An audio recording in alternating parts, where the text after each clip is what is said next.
All right, everybody, welcome to another developer cast here on the Game Wisdom channel. I'm, of course, Josh Placer, and we have another great discussion for you today. My guest tonight is the creative director currently working on the game Revn. We did a indie spotlight of the game, I think that was back in October, and it is a MOBA meets third-person shooter, as well as being free to play. And he's here to talk about the design of the game as well as some of the challenges of balancing the free to play side of things with avoiding that nasty pay to win. So please welcome from I think it was Project Ambitious Games, Silas. How are you doing? Hey Josh, yeah, thanks for having me back on the show. Glad to be here. Yep, it's great to have you on. So, there's definitely a lot to talk about, and again, I want to thank you for letting me try out Revn last month. That was a lot of fun. Yeah, it was. I think you. I really liked seeing your showcase of it, and I hope you got a pretty good taste for what the game is about. Mm-hmm. Yeah, and it was definitely very interesting to play that kind of in like an early state because whenever we see a lot of these multiplayer-based titles, a lot of people don't really see, the nuts and bolts of building said game. They see it at the very end of the project when all the wrinkles, balance issues, and why is this guy always killing me have been ironed out. Yeah, yeah. Just a quick note. I pulled up the stream. My webcam is a little stretched. Ooh, I don't know if that's something you want. That's something I need to fix on my I end, think that could be me. or Let me see. I'll shrink you down a little bit. oh, Let's I'm see. becoming even thinner. I mean, There we like I know I could bulk up, but man, you're making me look like a twig. go. Um, yeah. So I guess that's really an important part for us with our development on Revn is being super transparent with development, and we push stuff out as soon as we can. Hmm. Um, we're in closed alpha right now, so that means that we come up with a new ability for the game and we put it in the next week. It might not be balanced. There's still bugs, but that feedback loop is super important to us, of having people try stuff out, tell us what they like, what they don't like. And as we've said many times on these kinds of casts, that kind of early playtesting is worth its weight in gold in any game development. Absolutely, yeah. So, since this is your first time, like officially on the cast, Silas, for people watching this live record who don't know who you are, could you go over a little bit about your background and what is Revn for those people watching? Yeah. So my background is mainly in game design. Um, I started coding maybe 10 years ago. I started really young with programming, and I pretty much wanted to make games from the very beginning. That was what I wanted to do. That's why I got into programming. And I was actually thinking about this back maybe 2 or 3 weeks ago. I think I tweeted about this, about how it'd been 10 years since I wrote my first line of code. And I remember when I started programming, and I said like, "Hey, I want to make games." My parents were not very supportive of that. They had the belief that all video games were violent and they made kids violent, and why on earth should our 12-year-old son be making video games? That's just gonna be horrible, right? And that was, Um, wait, was that back in 2009 that you started? Or um, it would have been around, yeah, like late 2000s, I mm-hmm. think. I remember 90s, it was even crazier to say, I want to make video games for a living. What's a video game? Yeah. Um, yeah. At least it wasn't that bad. Like people knew what video games were, but there was a lot of like, oh wow, like is that really what you want to do? Can't you do anything else with your programming skills? And I took some classes, and I just kept going at it and doing little things there. And then I got into web design, and I worked freelance in that for a while, and kind of didn't really focus on games because I didn't have an idea for a game that I wanted to make. And I kind of just thought, well, I like programming, so I'll just do something with programming. And I like video games, but I didn't really like have a dream game that I wanted to make. And then the I was looking at going to college, and I was hanging out with some friends, and we had this idea for an RPG game. We wanted to make a story-based RPG, and I kind of knew how to program. I messed around with Unity and Unreal a little bit, and so we were like, oh, we'll try it, and we went into that, and we tried to make a game, and I think every game developer will tell you making an open world RPG that's story driven as your first project it's a death wish. You can't do it. It so I mean that's what we tried to do, and we quickly realized we were way over our heads, and that's kind of where the studio name Project Ambitious comes from. Is we took on way more than we could handle, but so we were doing that, and then I was just sort of teaching myself programming and art and animation and all of that through YouTube videos, and I took some online classes through Udemy. I can really recommend Ben Tristam's stuff from GameDev.net. He has a bunch of Udemy classes. If you get them cheap, they're super affordable, and honestly, I recommend them to everyone who asks me how do I get into game design. And I can send you a link to those later if you want to share those with people. Sure. Ben's really. So I learned a lot about C++ in Unreal through that, and Blender and animation. And I pretty much learned everything I needed to know, even though I already had a lot of experience. And I think after about 6 months of working on this RPG we were working on, we were kind of realizing we didn't know what we were doing. We wouldn't be able to finish it. And we had talked about a multiplayer component for the RPG. We had talked about, oh, well, what if we did a multiplayer PvP mode where players could build bases and attack them with their character from the RPG. So you'd have your single player campaign character, and then you take him into a multiplayer thing and attack someone else's base. And I basically decided, why don't we make that into its own game? Why don't we just focus on that? Build a base with your team. The other team also builds a base, and you attack and defend. And that is really the heart of what Revn is. It's a game about you and your team make a base, and the enemy team has a base. You're trying to destroy it. It sort of came from a mix of that RPG we wanted to make and some survival games that I was playing at the time. I played a lot of Terraria and Ark Survival Evolved, and I really liked the base building in those games. I didn't really like the rest of the game. That's all I really cared about was building bases. I just wanted to build bases. I didn't really want to hunt dinosaurs or anything. And I tried to convince my play group. I was like, hey guys, what if we just did competitive base building in Terraria or in Ark? And I was like, what if we just sat down, we split into teams, we made bases and attacked them? And they told me I was crazy, so I made a video game instead to prove them wrong. Great. And I just love that your first idea was a open world story driven RPG, because I think that describes 80% of developers who start their first project wanting to do that. I've been there. People, it's a natural place to go as a developer if you're new to the industry, and those are the games you love. You want to make the games that you love. If you're like me and you love Skyrim and The Witcher, and you're excited about Cyberpunk 2077, you're like, that's my favorite type of game. Why can't I make that? And I think the thing that we don't realize is just the absolutely massive scale of those projects. Oh, yes. And just how many people are working on them. There's it's 200 or 300 developers at least working on most of these games. And I have a team of about 10 developers who I work with, and I used to work on the game by myself.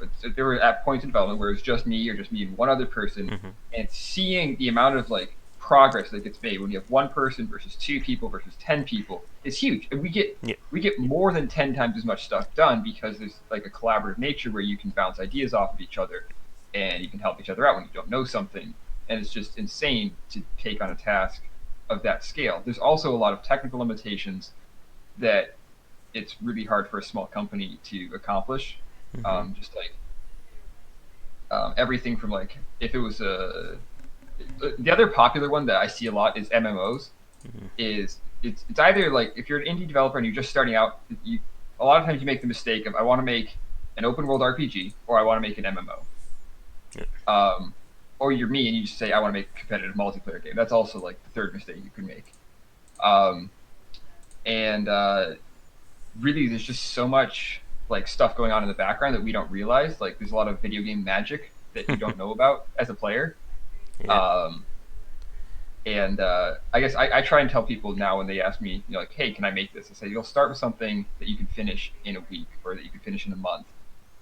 Um, and that is really like the biggest thing is make something that you can finish. It's something that you can finish before you get tired of working on it. Yeah. Oh yes, and it's one of those very tricky parts when it comes to game development. Because as you said, everybody has that dream idea they want to make, and they think, sure, if somebody else made it, it'll be easy for me to do it. If Bethesda can make Fallout 3, I could do it with 5 people, 3 years. It doesn't sound that much like a lot of work, Yeah. but yeah, there's so much that goes on, like under the surface, that if you're a consumer, you're never ever going to really see or experience. And like that's what I talk about in my book, on my second book about platformer design, that even something as simple as jumping, like everyone thinks jumping is a stupidly easy mechanic. Character goes up, he lands. We build a game around that. But so much goes on behind the scenes to make sure that jump feels right.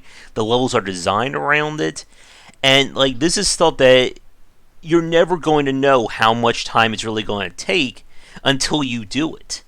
And that's always that grand, mystery of game development. That if you look at any other industry, if somebody builds a car, you have a pretty good idea of how long it's going to take in terms of materials, machinery, etc. As someone, build me a open world RPG, there's not exactly an exact time frame to get that out. No. Yeah. I mean, you're right. It's just there's all this video game magic we talked about with jumping. I mean, I still am not entirely happy with the jumping in Revn. It's really close to good. But there's like some things I would change, like with the acceleration and stuff. And there's just a lot of tweaking and realizing, okay, is it the physics? Is it the acceleration? Is it the friction? Yeah. I've gone back and I've played some of our older builds of the game from like a year or two ago, like just to compare to, hey, what was it like 2 years ago versus now? And the movement was so bad. I like the character movement, walking was so slow, and or it was either really fast but with slow acceleration. It just felt awful. And I mean, even like stuff like that just takes you a while to nail down and figure out. One of my favorite discoveries as a developer, getting into making a third-person shooter, just what we're talking about, video game magic, Mm-hmm. Is how do you have a third-person character, a third-person camera with a gun, and you have a reticule. So you want to when you shoot the gun, you want the bullets to go to where the gun is pointing, right? But the bullets can't come out of the camera because you're in third person. So you want the bullets to come out of the gun that the character is holding, Mm-hmm. and you want them to travel to where you're pointing the crosshairs. But that's not where the camera is pointing. But it is. But it's not actually where the gun is pointing Yep. because the gun is being driven by an animation. It's crazy. It takes like it gets. That's where you're getting into. That's a mix of it's UI design, it's character animation, it's vector math to figure out, okay, you've got the camera as a point in space, where your crosshair is a point in a 2D plane in front of your camera, but that's got a projection into the world, which is then got to be mapped in another vector to where the gun is being held in space, which is where you're going to spawn the bullets and then have them travel there. It's that was just like that's video game magic right there. Is like behind the scenes, there's all this stuff going on to make sure that when you click the gun Mm-hmm. in any third-person game, Gears of War, Warframe, Fortnite, Revn, the bullets come out of the gun, but they go where you're pointing the Yep. crosshairs. Um, and like that is one of my favorite examples of like this is the video game magic that you'll just learn it. You'll figure it out.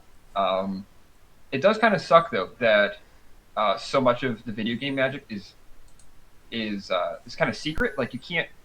A lot of Mm-hmm. times, if you just Google like how do I make a third person character's bullets go where I want them to go, it's really hard to find answers on the internet. Yeah. And I wish there were better resources out there for things like that. Yeah, and that's something that I ran into a lot of the stuff that I write about with game wisdom and a lot of design videos. That I'll talk about like theories and concepts. I'm like, I'm sure somebody else has taught about. Let me see if I can find some more information. And then the very first thing is a piece that I wrote on that topic 3 years. I'm like, oh great, let me just ask myself, what do I think about this? Yeah, yeah. And like what you just described in terms of getting the bullets to animate out of the gun to represent where the camera or where the reticle is pointed. Like again, like getting back to this whole idea of understanding design, what you just described occurs within milliseconds of playing Revn or playing any third or first person or third person shooter. The consumer doesn't think about any of that. They just think, oh, the gun didn't point, the bullets didn't properly come out of the gun. Those developers are lazy. They don't know what they're talking about. How dare they? It'll go. Hi, chat. Um, hey, Adam, what's up, dude? Uh, But yeah, it's just insane about the amount of work that can go into these games. And excuse me, and with something like Revn, again, like this was originally birthed from your idea of making a single player open world RPG, and then it kind of transformed into that. And I've spoken to developers that have had that same process, that they worked on one idea or like two or three smaller ideas. One of them kind of became the popular one or the one that was the most doable, and then the project transitions into that. So I guess with Revn, were there any like assets or anything that you worked on the single player RPG side that were able to be easily integrated into Revn, or was it kind of like almost starting over again when you went to focus on that design? that's a really good question. Um, I think we were able to copy over. Oh boy, what did we copy over? I know we copied over the bullets, the material on the bullets, like from the original game, because we had like a laser gun, I think, in there, and it glowed. And I think we copied that over. There's like a glow effect, Mm-hmm. and uh, some of our code for movement was sprinting. We copied over the sprinting code that helped us get started, but really like there was almost nothing that got copied over. It was like Mm-hmm. maybe some the sprinting, crouching, the appearance for the bullets, which got reworked. It got replaced eventually, but we really couldn't copy too much over because the RPG didn't have a lot of art at that point. It had only been 6 months, and I was the artist and the programmer on that project. It was me, and then we had another designer and a concept artist, and that was sort of the team. Um, I think we had two designers, an artist, a concept artist, and myself, and I was doing programming and animation and modeling. Um, Yeah. and yeah, there was not a lot that was copied over from that game, but I think that's sort of to be expected. We didn't get very far with it. It was almost like we were learning as we went. Whereas with Revn, I already knew how to do a lot of things at that point. And Mm-hmm. I'm kind of glad that we did that reset when we did, because if you don't reset at some point, you're gonna find that you have all this like really old code that was Mm-hmm. poorly written that you have to go back and change because you made it when you didn't know what you were doing. And we still Yep. do that today with Revn. Like there's still some stuff in there that um, I'm not proud of. Like it's not up to my current standards. So we go back and we go, okay, well this is like a horrible way to do this code. Like it works exactly the same. The player's not going to notice. But if we redo it, the performance will be one frame faster or something. Mm-hmm. Yep. And and also for just to clarify for people watching us, when did the actual switch to Revn occur? Like what was like when did that happen? I believe it was June or July of 20, 2017. Okay. I believe it was June or July of 2017. Because that was when, so it'd be 3 years ago. Yeah, I believe that's the date. Okay. Yeah, so for those of you watching this recorded, we are recording this right at the end of November. So you've been kind of focusing on the Revn side for probably a little over 2 years now, give or take. Yep. And you already kind of broke things down a little bit in terms of the gameplay a few minutes ago, but In terms of like the actual core gameplay of Revn, what is it about for people watching us? So what is Revn about? Um, it's about you and your team defending your base and trying to take down the enemy base. But while you're doing that, you have to gather resources and level up your character and abilities and items so that you can sort of outpace the strength of your opponents. So we eventually turned into a MOBA in that way. We didn't set out to make a MOBA. We set out to make a multiplayer competitive base building game. Mm-hmm. But that's not a genre that anyone like talks about. It sort of is a genre that I've always been drawn to making, though. Even when I was like 12 years old and learning to program, um, I wanted to make I think what I described it as, I wanted to make an RTS game where you played as one of the characters. Because when I was 12 years old, I didn't know that MOBAs were a thing, and that is what MOBAs are. Yeah, pretty much. And that was like the thing. The same thing for me. Like I played RTS games from like the '90s and the thousands, and all of a sudden, like I remember, like some Warcraft mod was, hey, you can now just control the hero, and that's it. Like, wait, there's no base building. Like, how is this gonna work? Yeah, And then just like out of nowhere, we got Dota, League of Legends, and now it's the reverse in terms of people not knowing what a real time strategy game yeah. is. No one plays RTS games anymore. What are Oh, those? that that hurts me. I just got like a pain in my chest with that one.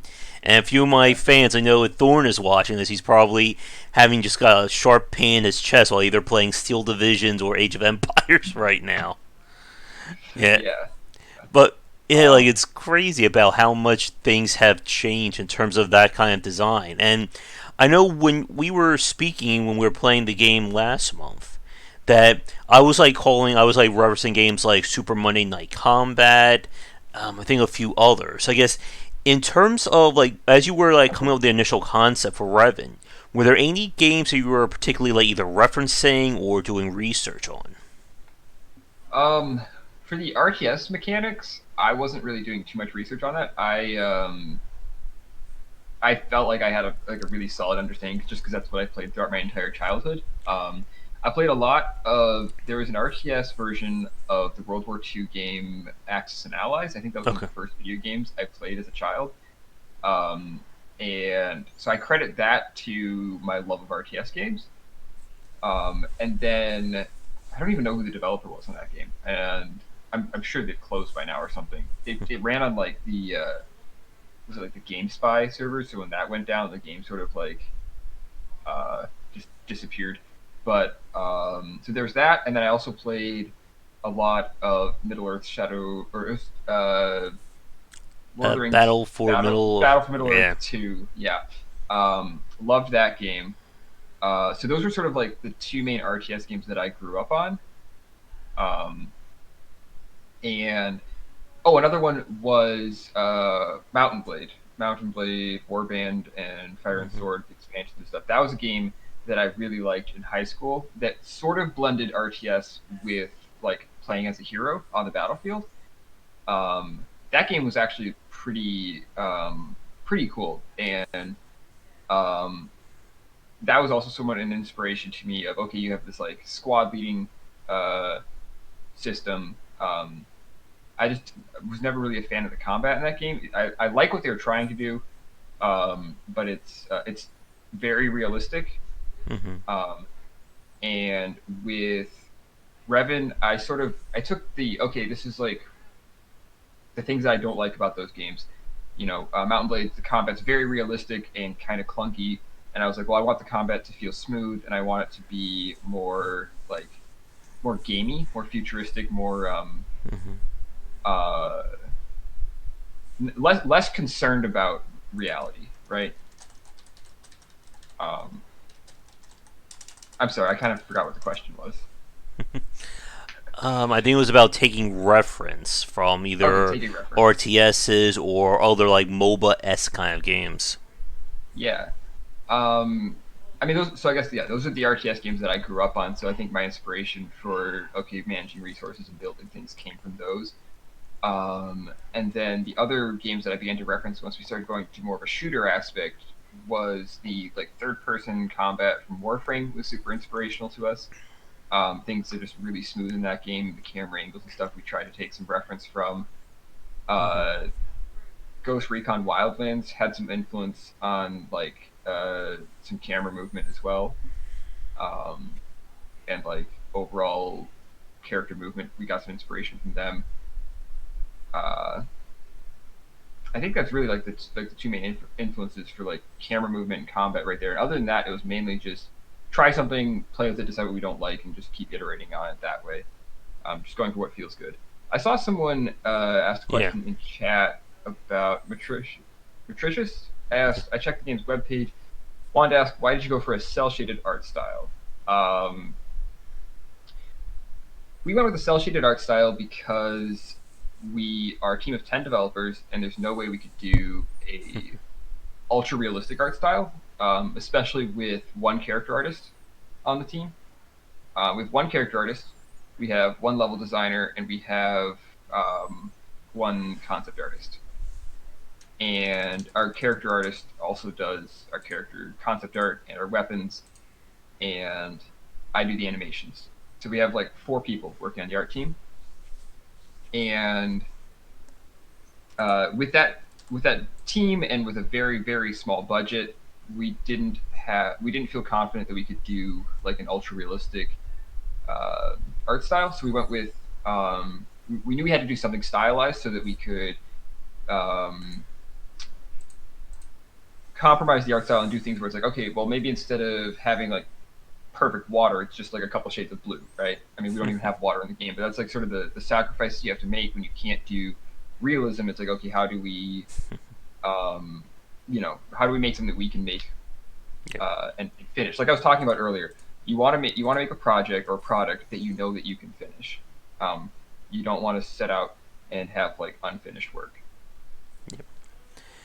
And with like a lot of the design of Revn, as we said, like you started this back in 2017. You've gone back and played like your earlier versions and kind of like iterated on that. What do you think has been like the biggest change, like from a gameplay standpoint, from like the early versions to where it is now? Our biggest change in gameplay. Um, let's see. I think our biggest change has been. That's a really good question because we've always had like the shooting mechanics. The shooting mechanics have not changed. Character movement has been improved, but it hasn't changed. I would say like map structure and objective design is probably our biggest change over the years, Mm-hmm. because um, today it's pretty classic MOBA. You have a nexus on each side. You have teams of 5 destroy the enemy nexus by shooting at it. Um, we didn't have that 2 years ago. We didn't have that 8 months ago. I don't think. I'm not sure when we introduced that. It was this summer, I think. Um, so we started with no objective. It was just you spawned in and you could have 2 teams and they could shoot at each other and rack up kills, but that was about it. So it didn't really create a match. Like there was no objective. It was just you could shoot at people if you wanted to, or run and hide. Uh, so I would say going from like looking at those, I have videos of that. Looking from that video to like today, there's clear objectives. There's like a clear meta of like, okay, this is how you level up so you can push on the enemy objective and strategies in that way. Um, and then we started experimenting with different types of objectives. We had a mode where you would capture different command points, and the longer you held them, you racked up points towards winning the match. Um, that was okay, but it had some problems. Like if it was weird to like build around the points, and then someone took over the objective, and then you like had already built them a castle around it. Um, I kind of want to revisit that someday, um, but it was hard to balance and it was hard to design around. And then we went to a mode where like you had to. It was like a MOBA where there's 3 lanes, and then as you captured points, it was like destroying towers where they couldn't be like rebuilt. But instead of shooting them, you just like captured them. But that didn't really feel good either. Um, because it wasn't good. It was getting there. It was kind of fun. But something just always felt off with it. It Hmm. wasn't very fun to just sit and like capture a point rather than like actively destroying it. I think I can contribute a lot or attribute a lot of this progress to my own experiences with video games as the creative director. I started playing more different games that I hadn't played before. Yeah, I started playing League of Legends. I think it was last year, the year before. And once I started playing League, I began to understand what makes MOBAs work the way they do, and like why the Hmm. map is structured that way, and why the objective is that way. And I was encouraged by another indie dev friend of mine, Moz. He said, "Hey, make your game into a MOBA, right? Like put lanes on it, put objectives that you have to destroy, and try that." Um, and I mean, really, it was just trial and error of like, okay, is this fun? Play it for a month or two. Hey, Moz, what's up, dude? He's in chat here. Um, yeah, yeah. All right. Um, And so it was really just trial and error, and I had to learn about other types of games and what made them fun. yeah. And as we said earlier, a lot of this, as we said, like there is no set, establishment for how a lot of this stuff works. It really comes down to iterating and just kind of dialing in. Does a movement feel good? No, let's tweak this. Does it feel better? Yes, let's try something else. And to clarify for people watching, in terms of the map of Revn, is that going to be like in the finished version, like handmade? Will there be any randomized elements to it, or something else? Oh, okay. Um, so I've always said that we want to focus on the competitive 5v5 Nexus map as our main. Like we want to have a main game mode that everyone Mm-hmm. balances the meta around, and like for League of Legends, that's Summoner's Rift, and things like that. Like that's the mode that when we do balance patches, it's all about how does it play on this map in this mode. And that map is not going to be randomized. That would Okay. be, I think that would disrupt the competitive nature if we had like a tile set that shifted around. Mm-hmm. I don't think that would work well for that game mode. But that is something that I want to experiment with for other game modes, more casual modes where you could um, do something like that. We just introduced a horde mode like 2 weeks ago. Mm-hmm. So it's you and your friends can play, and then there's just waves of enemies that try and destroy um, a nexus that you have to just protect. And it's just see how long you can last. And that game mode would work on a randomized tile set because it's casual and it's PV, player versus environment, PVE. Um, so things like that would work in randomized tile sets. If we added, I don't know, like a casual capture the flag mode or things like that, we could do those on maybe on tile sets. I just don't want to put the main competitive mode on a tile set. I think it would be too disruptive to the meta. Mm-hmm.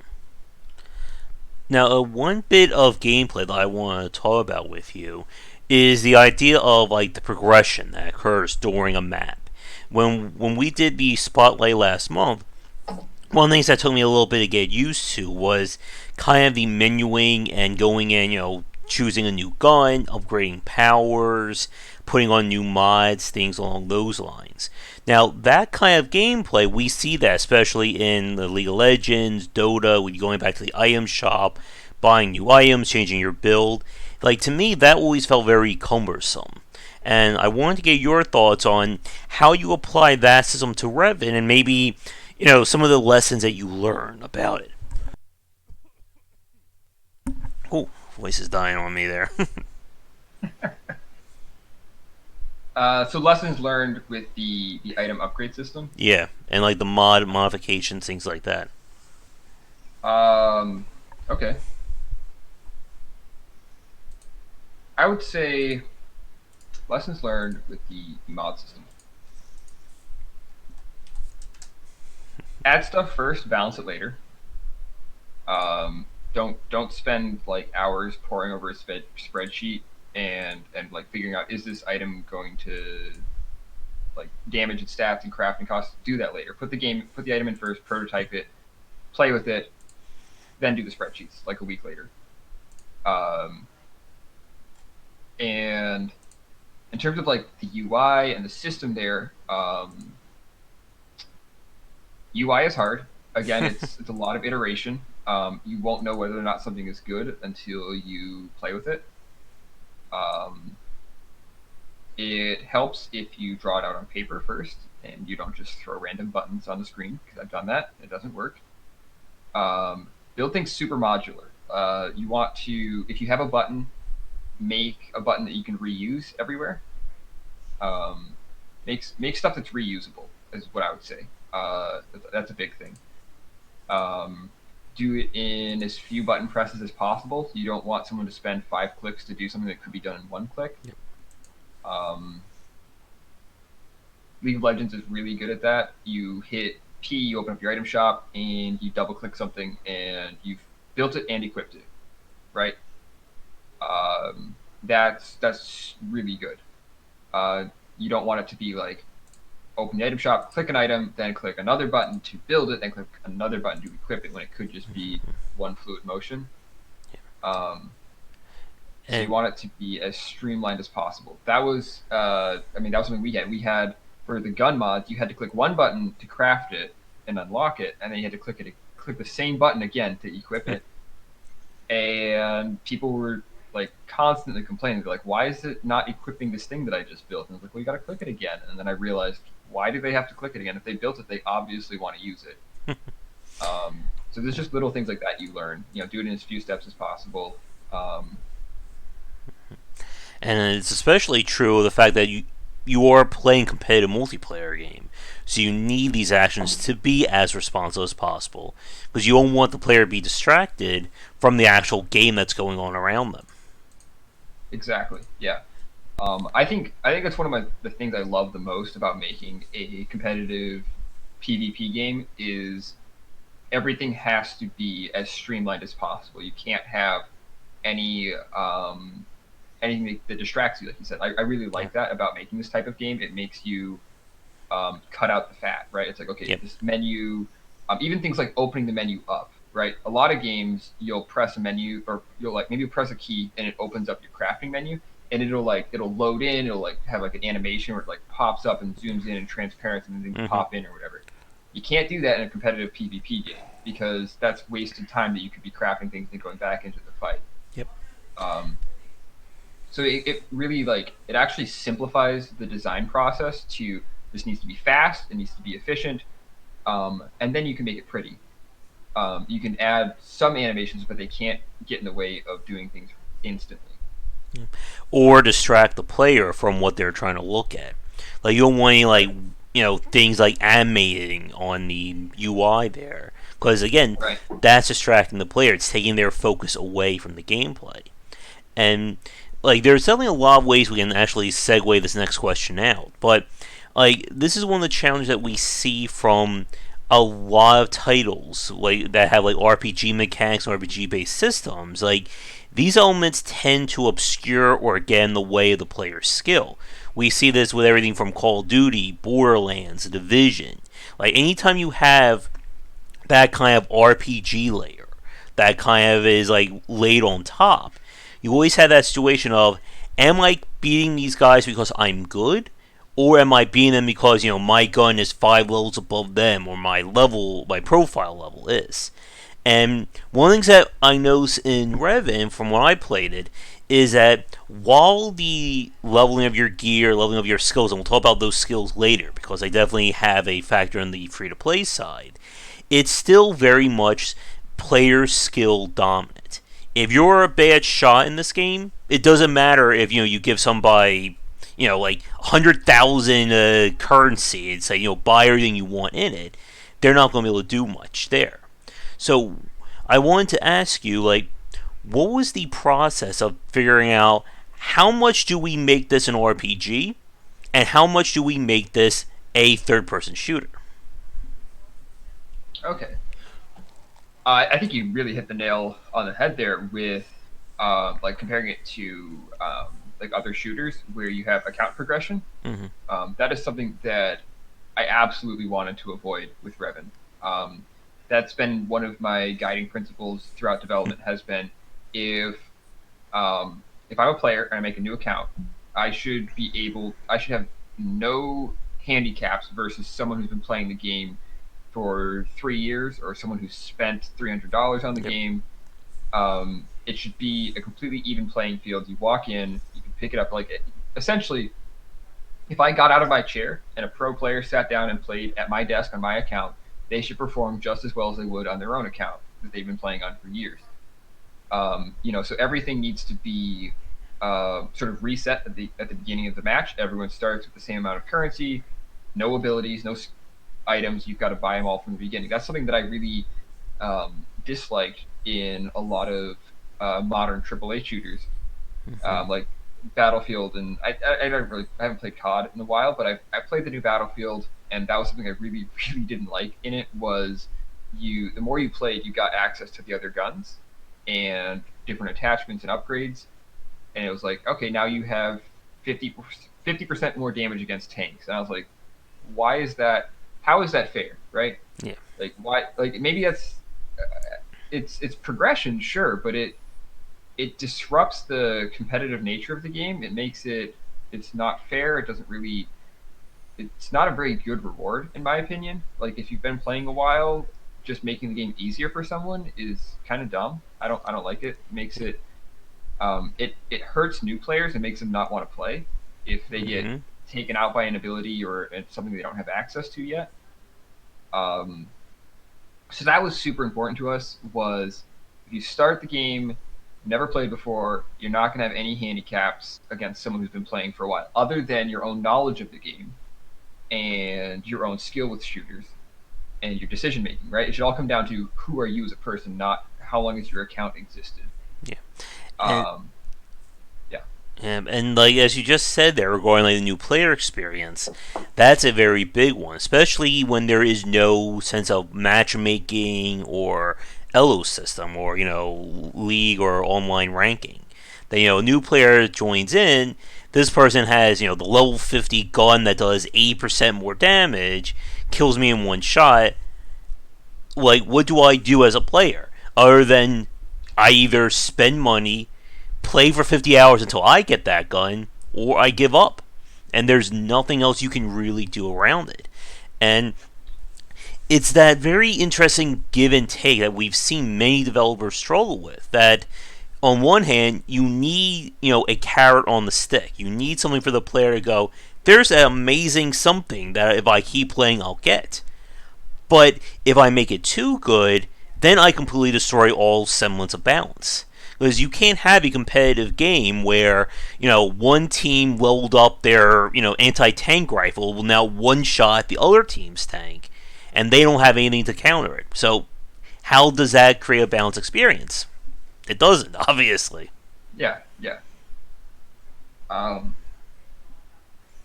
Yeah, I think there's also some stuff you're saying there about like, okay, how do you balance the game just within a match, right? Like Hmm. aside from account progression, which is I think something that I've made pretty clear where our stance is on that. Um, we want there does need to be clear progression of, okay, you've been putting your resources into armor or health, so you're going to be tankier, right? You've bought those items, and that's just a balancing act that we're always going to be working on. I think every MOBA is constantly working on their meta of, okay, is our tanks too strong? Is DPS too strong? How far can you level? How fast can you level those things up? Um, that's like what I was saying about, like, you put an ability in, and then a week later you start balancing it. You have to balance it. You can't just not do the spreadsheets. Yeah. Personally, I love spreadsheets. I love like visualizing the data, laying it all out, running calculations on it, comparing. Okay, this item you've built it. How fast can you level it up? Is that too fast? Is it like 6 minutes into the game you can be doing 80% more damage than someone else? That's probably bad. And we're always working on that and analyzing the numbers there and just trying to say, okay, what can we do to make this better for the players, right? Um, I I think really like my main advice there to other people, the lessons learned have been track data, like have data to look at, have the numbers. So for us, when you play a game of Revn, your account has profile stats. We know how many games you've played, how long those matches last, how many kills you get per match, how many times you die, how much metal you, which is our in-game, in-match currency, like so that's gold in League of Legends, right? So we know how many resources you collected as a team or as a player. We know what items you bought and how far you leveled them up, and that lets us look at that and say, okay, the match lasted this long and they had this many resources. That's a really good number to have. So we know that in a 20-minute match, the average metal that the team will gather, and I don't know this off the top of my head, but it's probably like 20,000 metal or something, or 10,000. I don't really know. It depends on how many players are on the team. But per player, it's usually like 4,000 metal or something. So we know that's the maximum amount of resources a player could have in a game. And that lets us calculate what's the maximum amount of damage they could do if they've dumped all the resources into damage or all of it into armor. So just track all that data because you're gonna need it when you're going back and doing the spreadsheets and figuring out what's good, what's bad. But also listen to your players. Like gather the data, look at the data, but your biggest asset is going to be feedback from your players. When you have people saying, "Silas, orbital strike is busted," like this is way too powerful. It takes down the Nexus in 5 minutes if you just rush. Like listen to your players' feedback first, and then go and look at your data and see if they match up. If your players' feedback and your data match up, you got a problem. If your players' feedback and the data doesn't match up, there's probably another problem in your data that you're not tracking, and you need to start looking for. And that sort of tells you, okay, what else do I need to track? And again, like this is stuff that, from the consumer standpoint, they're never going to be thinking about at that level of detail. But as a developer, it becomes your job to try and figure out what is too powerful, what is too weak. And like what you said a second ago regarding you release something and then kind of test it after the fact. Like we've seen this in many competitive and other MOBA style games. Again, League of Legends is famous, I think, at this point for release a champion, and then within 7 days there's going to be a balance patch for said champion. And we see this in so many titles where something gets released and the first thought from everybody is, "This is OP, please nerf." And there's always that balance of, is something good because it is legitimately the best option, or is it good because nobody's figured out a solution to it yet? And it sounds, again, like when we talk about this stuff, this sounds very simple, what we're describing, but this can take weeks, if not months, of iteration and balancing to figure this stuff out. Absolutely, yeah. You want to release stuff and figure it out. Like some games, they have a public test server, right? And that's kind of the same thing. It's release it on the public test server. People can try it out. They can monitor the changes on there. But that really only works if you have lots of players. Yeah. For us, we have a small player base, a small development team. I think my advice or my philosophy of make it, then test it, then balance it. I think that happens with every game studio. It's just, is that open to the public? Is it a public test server? Is it live on the live servers? Is it just a very large QA team? Like if you're making like a single player game, right? You still have to balance your items. You can't have that one sword that you can get at level 5 in your RPG and you can just use it for the rest of the game. With those games, you have a QA team. You have people who play test the game professionally. They get paid to find the bugs and balance things, or find out what's unbalanced. Yeah. All right. And then speaking about doing balancing in the player's abilities, I think that's a good segue into talking about the skills of Revn, because this is kind of the unique aspect of it. And for the people watching us live right now, as a quick time check, we are just under an hour in terms of the stream. In terms of the topics that I have planned, we probably have another maybe 20 to 35 minutes, at least from what I have. But if you have any questions for Silas about game dev, about Revn, or anything like that, feel free to post them. And we'll keep going until we kind of run out of things to say. But I'll give a last call for questions, at least from my end, maybe in about 20 minutes or so. But back to the topics there. So, as I said a second ago, as we've said, a lot of your kind of philosophy on Revn and this kind of design has been keeping progression to match level. You don't want the player to unlock super powerful gun at account level 5 that then makes the game completely a cakewalk. But there is progression within the game, and that's in the form of the various skills that you have access to. So, for the people watching us right now, how do the skills work in Revn? Okay. Yeah. We have account progression. A lot of this is planned, not all of it's out yet. We are actually working on a lot of the back end for this right now, so this might be new to some of our players who are listening right now. We have been talking about in our blog, but I know not everyone reads that. So what we plan to do is essentially we're following the League of Legends model that a lot of MOBAs follow. There will be items or abilities or champions.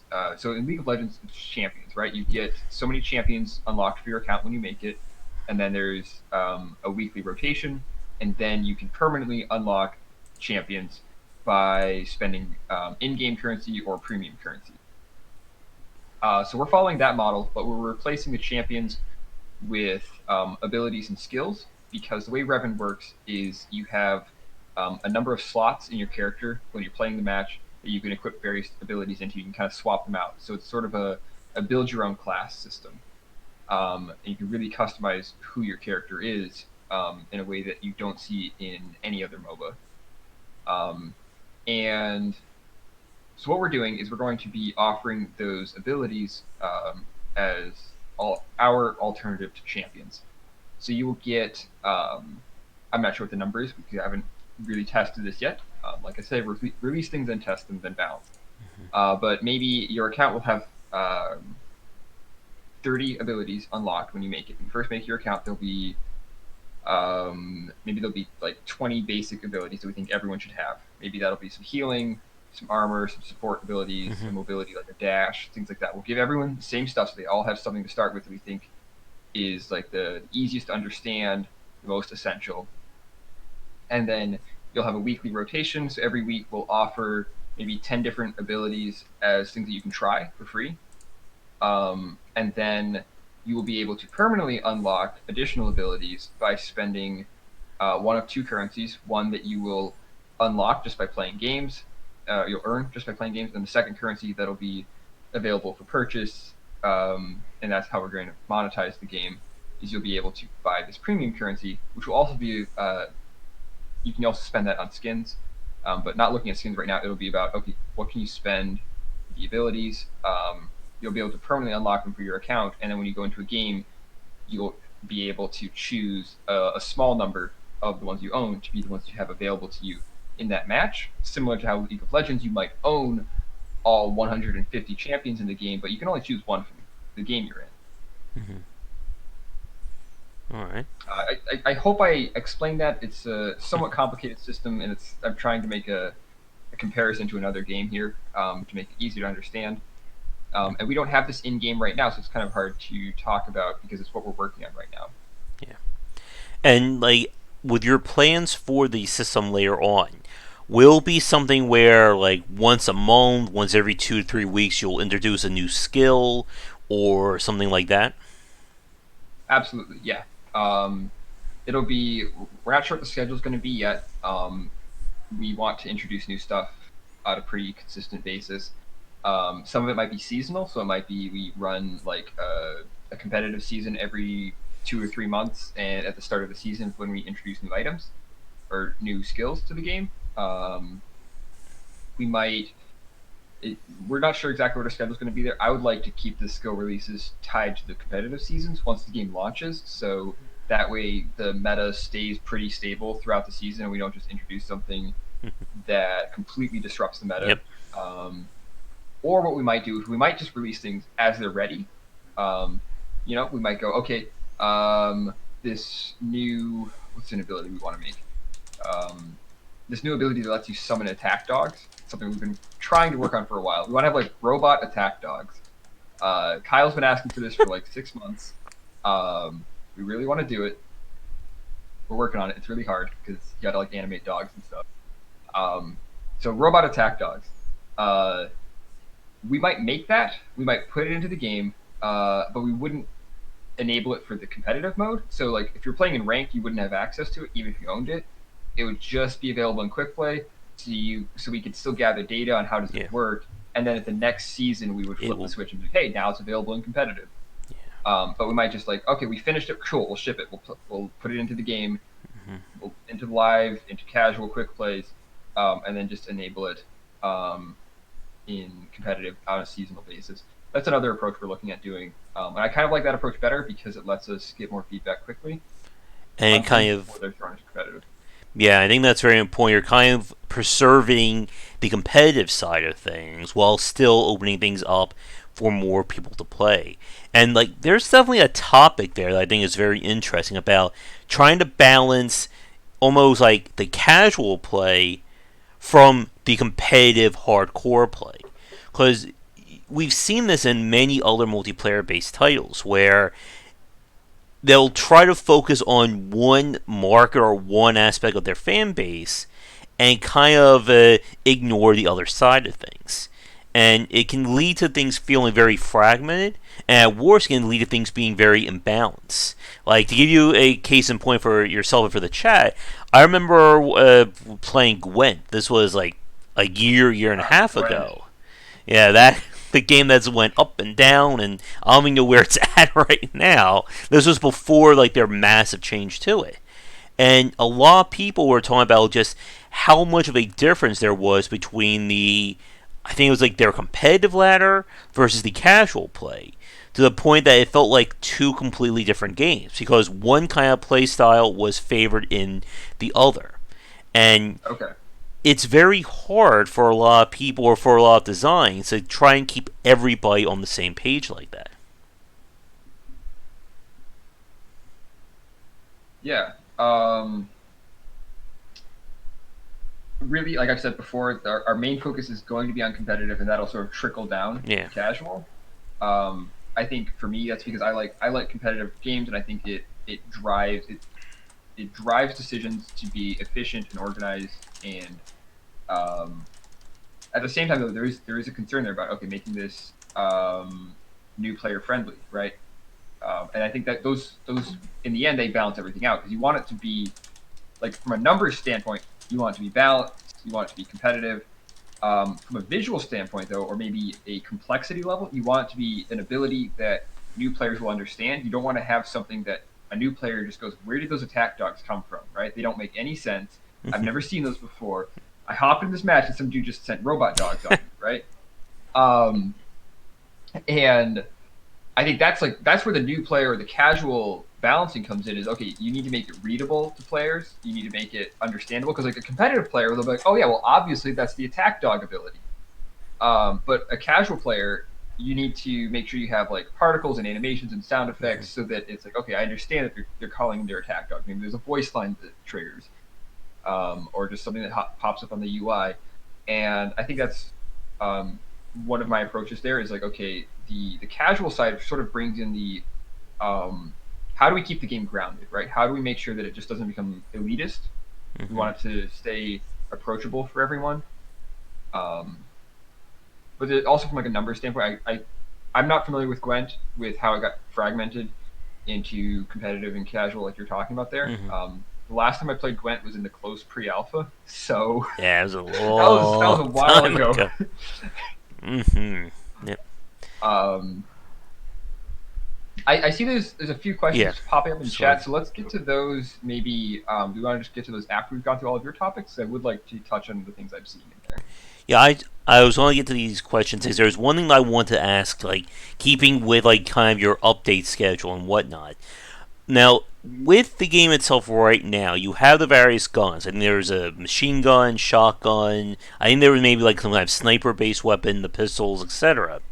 Yep. Will there be like the introduction of new guns as the game gets developed, or will the focus be primarily on the skills in terms of kind of post-release or live service content? Will there be new guns? Yes. Yes. We're gonna have new guns. I was gonna see if you're gonna just ask if we're gonna add an LMG. Everyone has been asking for an LMG for about 2 months now. Every player in the game asks me, Silas, when's the LMG coming? And I'm like, we're working on it. Kyle's, I think, is gonna start doing concept art for it soon, and then I'll be doing the code for it. So new guns are going to be added to the game, and the guns are kind of interesting because they're not something that you unlock; they're just available to Yeah. everyone. Um, so that's kind of cool, actually. I think because we're gonna have content that everyone gets, regardless if you're paying for it or not, regardless if you're grinding for it or not. So like new guns, new passive items, because passive items aren't part of loadouts in the unlock system yet. I Mm-hmm. don't think they will be now that I've been thinking about it more. Originally, we were thinking about putting weapons and passive items and like putting everything into a system that you had to unlock and progress. But the more that we've sort of started testing it, I think really just having abilities locked down is all we need to do. Um, and everything else will just be new content available to everyone. So adding that LMG, everyone will have access to it. You won't have to grind for it. You won't have to pay anything. It's not going to be in a weekly rotation. It'll just be a new weapon that you can pick up for your character in game. Same with like passive items. If we add well, we have this already, but if we added like a new item that gave you like life steal, right? Like you hit someone, you gain life back. We would just make that available to everyone if you wanted to put that on your character, because they're really meta shaping, right? Like if you didn't have access to a sniper rifle, and the entire other team was running on sniper rifles, and no one on your team had access to it, that would be pretty bad. Yeah. It creates a scenario where there's like a no-win scenario. We want to avoid that. We want it to be possible for your team to like come back, and that's sort of really important to our meta design. Um, we have sort of a triangle of balance between the different play styles. We have tanks, which have lots of health, lots of armor, or maybe they just use like lots of shields. We have people who focus on weapons and DPS with their weapons. So that would be snipers, or maybe someone who's just like really good with a shotgun and they run around with that. Or you can play DPS with any weapon. You just have to buy specific items and abilities that make your weapons do more damage than everyone else's. And then you have casters or mages in other MOBAs that are more fantasy themed, um, and they focus on abilities. And we want to make sure that those three always function where the DPS players are really good at taking out the casters because they do lots of damage and the casters are squishy. And we want to make sure that the casters always can use crowd control to lock down the tanks, and the tanks should always be like really tanky so that they can survive fighting a DPS player, right? Like a DPS player with a sniper rifle can't take down a tank because they've just got so much armor. They can't just one shot them, right? It'll be very difficult for them. So that's sort of the triangle right there. And we want to make sure that stay intact, where one of those doesn't have it. We want to make sure they always have a counter, right? Something that can expose their weakness or exploit it. And like one way of doing that is having a passive item that gives you armor piercing. Like that should be available in every match to every player, because if no one on your team has access to armor piercing, you don't have a way to take out a tank, Yep. and there's no win condition. Mm-hmm. And again, it's avoiding the issue that you said earlier regarding if somebody who plays the game for a very long time gets really amazing skills and there's no, you know, in-game counter for it, and then becomes a case of whoever has the most money or the most time built in the game just automatically wins. Exactly. Matricious, yes. Is it a class Yeah. based or a loadout type? It's a loadout type game. Yeah. Um, yeah, when I say tank and caster and DPS, I'm just talking about you made a loadout that sort of fits that that stereotype, right? Like Or the that general theme of that. Right, right. So but everyone can just sort of make that out of what they have. Yeah. Um, it also And creates really interesting hybrids between those. So we a lot of times see people who do maybe like 70% tank and 30% mhm, DPS, which is what Kyle or character arts he likes to do that. yeah.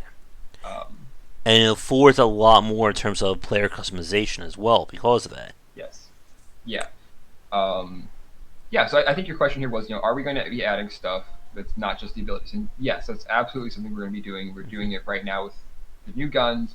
We want to do more passive items to the game, and those will be content that's available to everyone. And I'm really excited to do stuff with that because those will probably be the things that shape the meta the most in the most interesting ways. We add an LMG, all of a sudden you can have people who can do suppressing fire. There's not really a way to do suppressing fire in the game right now. Hmm. Um, you kind of can with an assault rifle with a double mag, but like there's not a really good suppressing fire meta, and we could add that once Hmm. we add the LMG, and then suddenly that opens up every match in a completely new way. Yep. Um, we added a passive item that gives you increased resources while you're not in combat. We did that maybe a month ago, and that completely changes the game for engineers, people who build, because the game has a building system.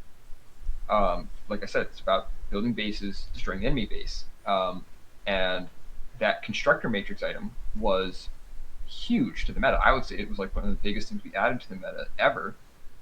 Personally, I play like an engineer type loadout, so that was like really big for me. But it changes how many resources everyone has, and those are like the coolest things to add to the game, and things that I'm most excited for. But we also probably won't have them on a schedule as much as the abilities. Like abilities, um, we don't have a schedule figured out right now, but maybe it'd be okay. We add a new ability every month or every 3 weeks or something, right? Hmm. Once the game's launched. The other passive items and guns and stuff, we'll add those just as they're finished, as they become necessary. Okay. And a few more gameplay related questions, but let's get to some of the things that came up in chat. All right. Shark was asking, he wasn't sure about the monetization model that Okay. you were describing. He said it sounded kind of like Overwatch.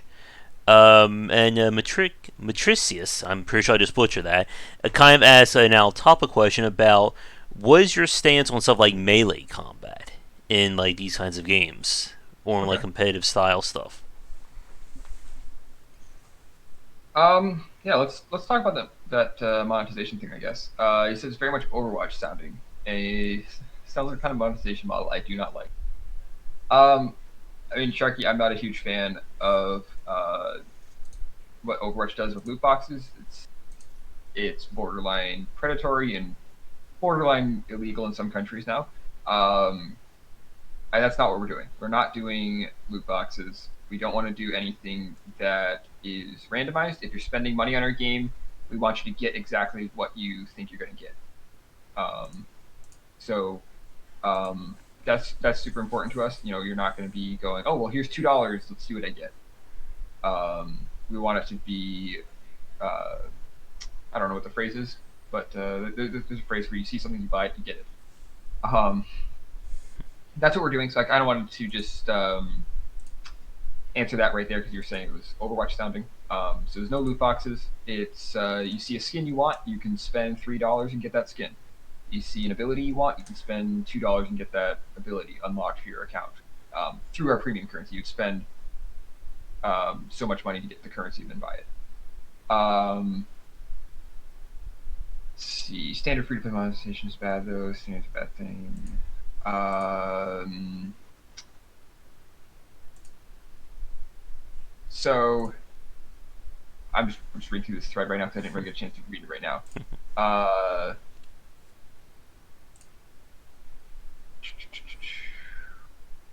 if there's only a block rank, far more abusive tactics in Overwatch, just other than just randomness. If you want to sort of expand on that and what those abusive tactics are, I'd be happy to talk about them. Because that is something that I'm trying to be very aware of as we design the monetization for Revn. I'm seeing here you're talking about blocking and getting hit in the face and the dodge roll upgrade. So uh, this is an important point. I can talk about this. Um, so you've got different abilities in the game. Everyone has 3 abilities that they can have equipped at any time. They can have 3 abilities equipped, and you can have 6 abilities in your loadout when you go into the match. So you build a loadout from the main menu, and you can name it, customize it. So maybe it's um, it's your tank loadout, and then it's got 6 tank-related abilities in it, and then you can choose 3 of those in the game. And when you respawn, you could swap some of them out if you want to. Leveling them up is done in game using the in-match experience and resources that you're gathering in the match. So when you first equip it, it's at level 1, and then you level it up to level 5, 1 through 5, and everyone's doing that with all the abilities that they have. And everyone only has access to 6 abilities in their loadout to choose from. So when you're in a match, everyone has access to 6 abilities, and they can level them up to level 5. So everyone's on the same playing field. The only difference between a free player and a premium player, and when I say that premium player is someone who's spending money on the game, the only difference is that a premium player might have access to more things to put into their loadout when they're in their main menu. So they might have access to that new ability that just came out. Maybe we add a flamethrower ability, and they bought the flamethrower, and you're a free player, and you haven't unlocked the flamethrower because you don't have enough of the currency you earn for playing matches. And which again is my other point, is you can, every time you play a match, you're going to get free currency you can then spend on unlocking things anyways. So you will earn things at a slower pace than someone who's paying for the game.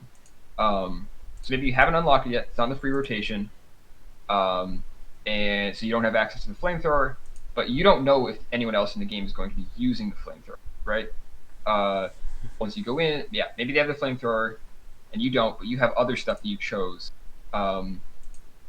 And my point there is, yes, there will be a small imbalance of someone might have the new stuff before you do, which then it falls back on us as the developers to make sure that when we add something, it's not stronger than what's already in the game, Yeah. right? And if it is, it's our job to balance it as quick as possible and bring everything into the same power level, right? So flamethrower should be just as good as orbital strike, which lets you call down a giant laser from the sky. They're both DPS abilities, so they should be pretty evenly matched. And that's sort of what we're trying to do there, right? So everyone has access to the same number of stuff. You have the same. If you think of it as like a card game, like Magic the Gathering, it's a game that I love. I play a lot of. Everyone has the same card, like same hand size. Everyone has 6 cards in their hand, and everyone can play 3 cards. What those 6 cards are is that's the only thing that changes based on if you're paying for the game or not. So it's our job to make sure those 6 cards are all equal. So let me go see what else you're saying here in chat. There's the haves and the have-nots, which is often done through cosmetics. Very much the kind of high school model, cool kids have expensive clothes, and then there's rotating store. Just make sure to put everything for free on your game. So, yeah, that's an interesting point there. I'm not really sure exactly what to say to that. With cosmetics, haves and have-nots, that is really how these games have to function. We have to monetize something. We don't want it to be gameplay breaking, right? That's why we have the free rotation of abilities, and that's why we have the free currencies that you can spend on abilities, so that even if you're a free-to-play player, you can get access to the stuff that the premium players get that affects gameplay. In terms of cosmetics, it's all about vanity, and it's a way that we want to make stuff that you feel like you want to spend money on, right? That's something that I've read a lot about with game design, is when you're monetizing something with microtransactions, you want to make something that the players feel like they want to buy, not that they have to buy. If we made the abilities all premium currency only, you would have to buy them. But we're not doing that. We're doing it with where you want to buy it because you want access to it sooner. But it's not going to destroy the competitive nature of the game if you don't have it. With cosmetics, no one needs to buy it, but we would like to make skins that people want to buy. And we want to keep making skins for the game. We want to keep making more and more skins for the game. And if the skins are not making us money, we can't really afford to make new ones. And if the so, I guess let me break it down this way, right? I want to make Revn for the next 10 years. And if I want to keep making updates for Revn for the next 10 years, I need to make money. And my team needs to make money. More importantly than just myself. I have a team of 10 developers. I got to pay their salaries and so they can pay bills and feed themselves and buy magic cards. Those are expensive. We have to make money if we want to keep updating the game. If we only monetize the abilities in the model that I just explained, right, where there's a free rotation, you get a free currency, but you could also buy to get them sooner. If we only did that model, technically, it would be possible for our entire player base to play the game and never give us any money. They could say we have 1 million players, which would be awesome. We have 1 million players play the game, and every single one of them decides that they're going to go just the free-to-play route. They're just going to play the free weekly rotations, earn up some currency, and unlock stuff. We would never make any money off of 1 million players because there's nothing that they need to spend money on yet if they want it. By introducing skins, there is something in the game that if you really want it, you have to give us money. And we want it to feel fair. We want you guys to feel like, hey, this is a good game, and I like playing it, and this is a cool skin, so I want to buy it, and it's at a fair price. And then we're still not guaranteed money. You don't have to buy it, but it's at least a way for you to support us as developers in a way that we think is fair. I think Warframe does a really good job with this, even better than League of Legends. League of Legends has a really good monetization model, in my opinion, because nothing in it is game breaking, really. Warframe does sort of the same thing. You can get all of the gameplay stuff for free. You can get all the weapons, all the characters, just by playing the game, or you can spend a premium currency to get it instantly. There are skins in the game that you can only get by spending the currency. I've probably spent $50 to $100 on stuff in Warframe. Some of that was getting the new characters right away because I didn't want to grind and play the quest. I just wanted the new stuff to look really cool. I wanted Harrow. I wanted Gara. I wanted there's some other character I bought right away. I know Gara and Harrow. Gara? I might be saying her name wrong. I haven't played her in a while. Anyway, I spent like $5-10 to get her right away. And there was a skin for Ashe that I wanted. It was like $7. And I bought it right away. And I felt entirely fair in that transaction. I love the game. I've probably put 500 hours into it. And, it's a fair transaction. I'm spending money for something that looks cool or access to something right away. I'm supporting the developer. And it's not going to ruin the gameplay for someone else. Shark, you said, absolutely you have to make money to support the development. You need something people want to buy. There are tons of other methods, though, that haven't been explored. The game is good. People want ways to support the development. Yep. Trading premium currency is... that's a whole other topic right there. Yes. I don't know if I want to touch that one right now. I'm kind of interested what you are thinking the other options of monetization are, because I'm very interested in seeing what those are and exploring them. At least in theory. What other ways could we monetize the game if we're not selling skins? Like if we offered every skin for free. What are other ways to monetize? We could do a subscription model. We could just say, hey, if you want to play the game, pay us $15 a month, or pay us $15 a month and you get every skin in the game, and if we stop paying, you lose access. That seems horrible to me, honestly. I wouldn't want to do that for Revn. The subscription's kind of out the window. Now there's the idea of the Battle Pass system that we're seeing getting some traction with a lot of live service games these days.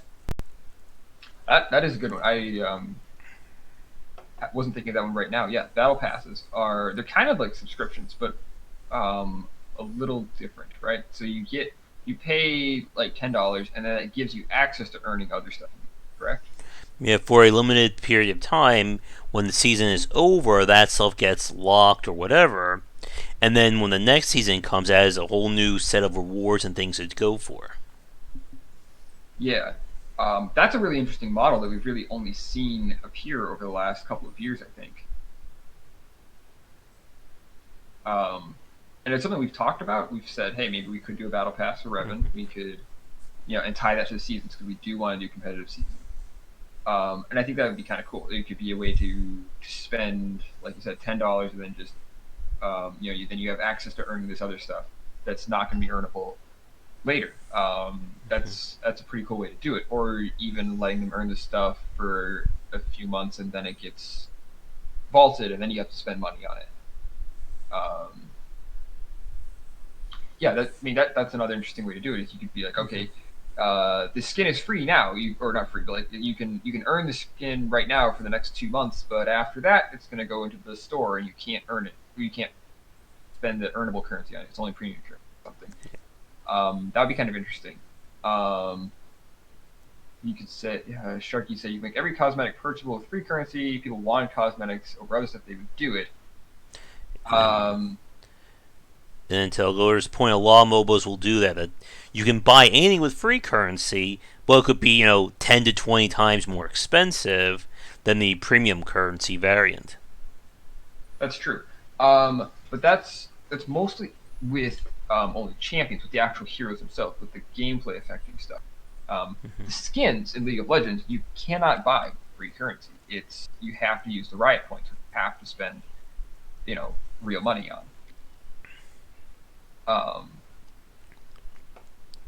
I think one other thing that I think Shark kind of alluded to earlier when talking about kind of the cool kids having cosmetics is that we do see that kind of clicky behavior sometimes develop with a lot of free-to-play based games or with those with heavy personalization options where if they see somebody with the default skin or the default champion, they're considered the scrubs, they're the lowbies. Right. Very recently, I tried a Rainbow Six Siege, and because I was playing the super cheap, ultra limited, free version of the game, they just literally gave me one operator, and it's like the dumbest and the worst one of the group. I was like, it basically just gives you like that, like a giant sign over your head saying new player or scrub player when you're playing it. Yeah. Yeah. Yeah. I also just started playing Rainbow Six Siege, but I bought the deluxe edition, so I don't have that problem. No, you. But it was also on sale. I spent like $10 on it. So default skins. That is R6. That's sort of the problem we want to avoid is we don't want to offer you just one ability, right? Like we want to offer you enough stuff that you have options, and honestly, it should be like really hard to tell who's playing free to play and who's playing premium. If you've got mathematically, I'm just going to do some numbers breakdown right here. You have 3 ability slots, and if we gave you, like 20 abilities to start with on your account, and there's a weekly rotation of 10, there's 30 abilities to go into those 3 slots. I can't do permutation math off the top of my head, but that's a lot of combinations right there. Here, I can do it. There's like 30 for the first slot times 29 for the second slot times 28 for the third slot. You have like 24,000 possible combinations with 30 abilities, right? I think I'm doing that math right. You've got thousands of possible loadouts right there off the bat for a free player. And are all those combinations good? Are they effective in the meta? No, but you have 24,000 possible combinations right there, and a lot of those will overlap with what is possible for a premium player. And at that point, I don't think it's going to be, there's not going to be a target painted over your head that says, I'm a new player. Because we want to offer you stuff that is good, that the pro players are going to be using. So that's, I think, a problem that we're going to be avoiding just by sheer volume of options. You're not going to have that target painted over your head. With cosmetics and expressing yourself, I've seen that firsthand with Warframe. Warframe is a player versus environment game, though. It's a co-op game, so it's a little different. But you do still run into that where, I've been playing for 500 hours. I've spent tons of money on the game. I look really cool. And I'll go and I'll play in the maps, and it'll be someone who's just started playing the game. Um, I think the key there is make the cosmetics, somewhat affordable. So if someone sees something, they can be like, okay, I can afford that. And also, a lot of it's just community management, making sure make sure your players aren't toxic. So you try and do things to crack down on toxicity. If people are being verbally abusive in chat to new players, that's something we shouldn't be tolerating. Having things like color palettes that are available to free players right out the bat. That's something we're doing. We've actually just reworked our color system into like a color wheel, so you can basically color your character right off the bat. Everyone can change the colors on their character. So if you literally just install the game, your character is going to be sort of like a white and gray color scheme. Yeah.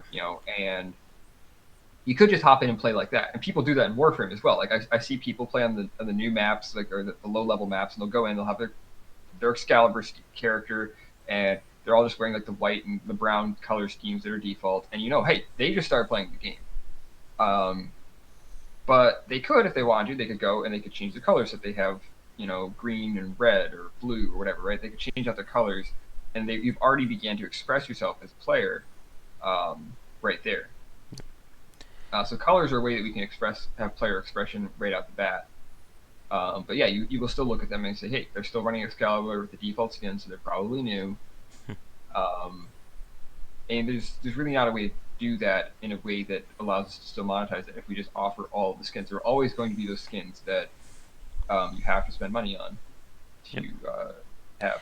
And to Matricia's point about Team Fortress 2, that's a very interesting example because you have the whole man code store where you can literally buy everything that's in the game for varying amounts of money, but then the game will give players, like, I forget the amount. I think it was like maybe like 5 or 7 free drops over the course of the entire week, and that's if you keep playing.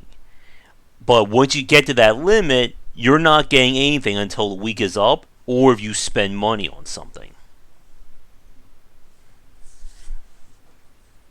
I haven't played TF2 in a really long time, and when I did, I didn't really get that far into it. So you give them different things to buy. Free players can never buy all of it. They have a choice. Minimum rating. Free players choose what's important to them. I failed to. Yeah. Yeah, that's a very interesting model of, okay, you can only buy so many items per week for free. Is that what I'm understanding of TF2? Yeah, it was basically the game would just randomly give you a reward. Like, I think it was like 5 to 7 times a week, so you have no idea what you were going to get. It could be a gun, could be a hat, could be whatever, but it was free.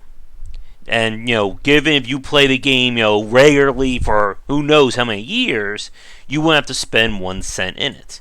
But the main coaster was always there as a way to get something. You want this item right now. You don't want to deal with RNG. Give us some money. It's yours. So they have a loot box system, right? So what you're telling me is they have a loot box. You get so many random items per week for free, and then you can also spend real currency to get stuff. Yeah, real money to get a specific item. Okay.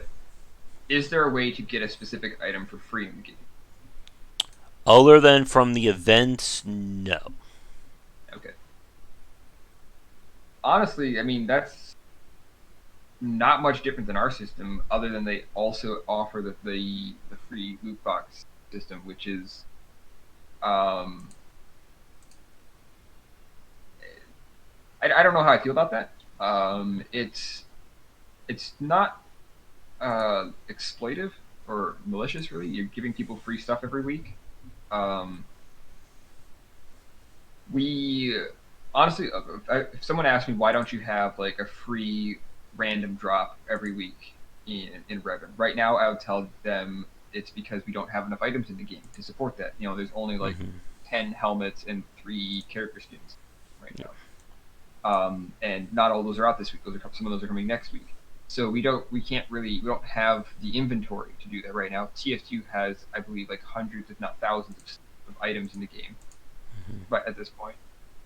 Um, so some of that is just based on volume,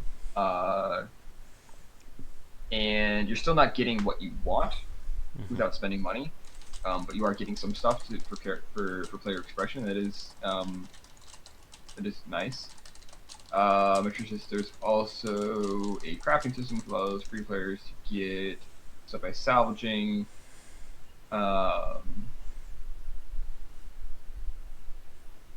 Spend money on it because of bulk deals, everything. Some of the things. Yeah, that's really hard to do. You have to have a lot of items. You have to have a lot of really good items. So in some ways, you have to be a AAA company with tons of people to sit around and crank out hats every week. Um, and I mean, here's one thing: the players don't really think about supporting developers. Like honestly, like you don't play a game and think, man, the guy who made this really should get some money. I don't think most players have that approach to playing games. I certainly didn't until I became a developer. Once I started like making games, I was like, yeah, the guy who made this, he deserves a couple dollars from me. Um, yeah, Yep. And it's tough because again, it's very hard to get that balance right. Because even like when we look at really great games like Team Fortress, Overwatch, Call of Duty from a gameplay standpoint, it can still be there's still those issues when it comes to monetization. And this is like just essentially the nature of free to play design. That if there is no price wall or a price gate for the player, again, as you said earlier, how does the developer earn money? It's a very simple question that has many different answers. yeah, yeah.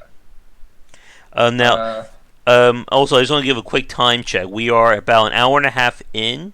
I have a few more questions for you, but in okay, terms of the overall chat, I would say maybe 20 to 30 minutes if that works for you.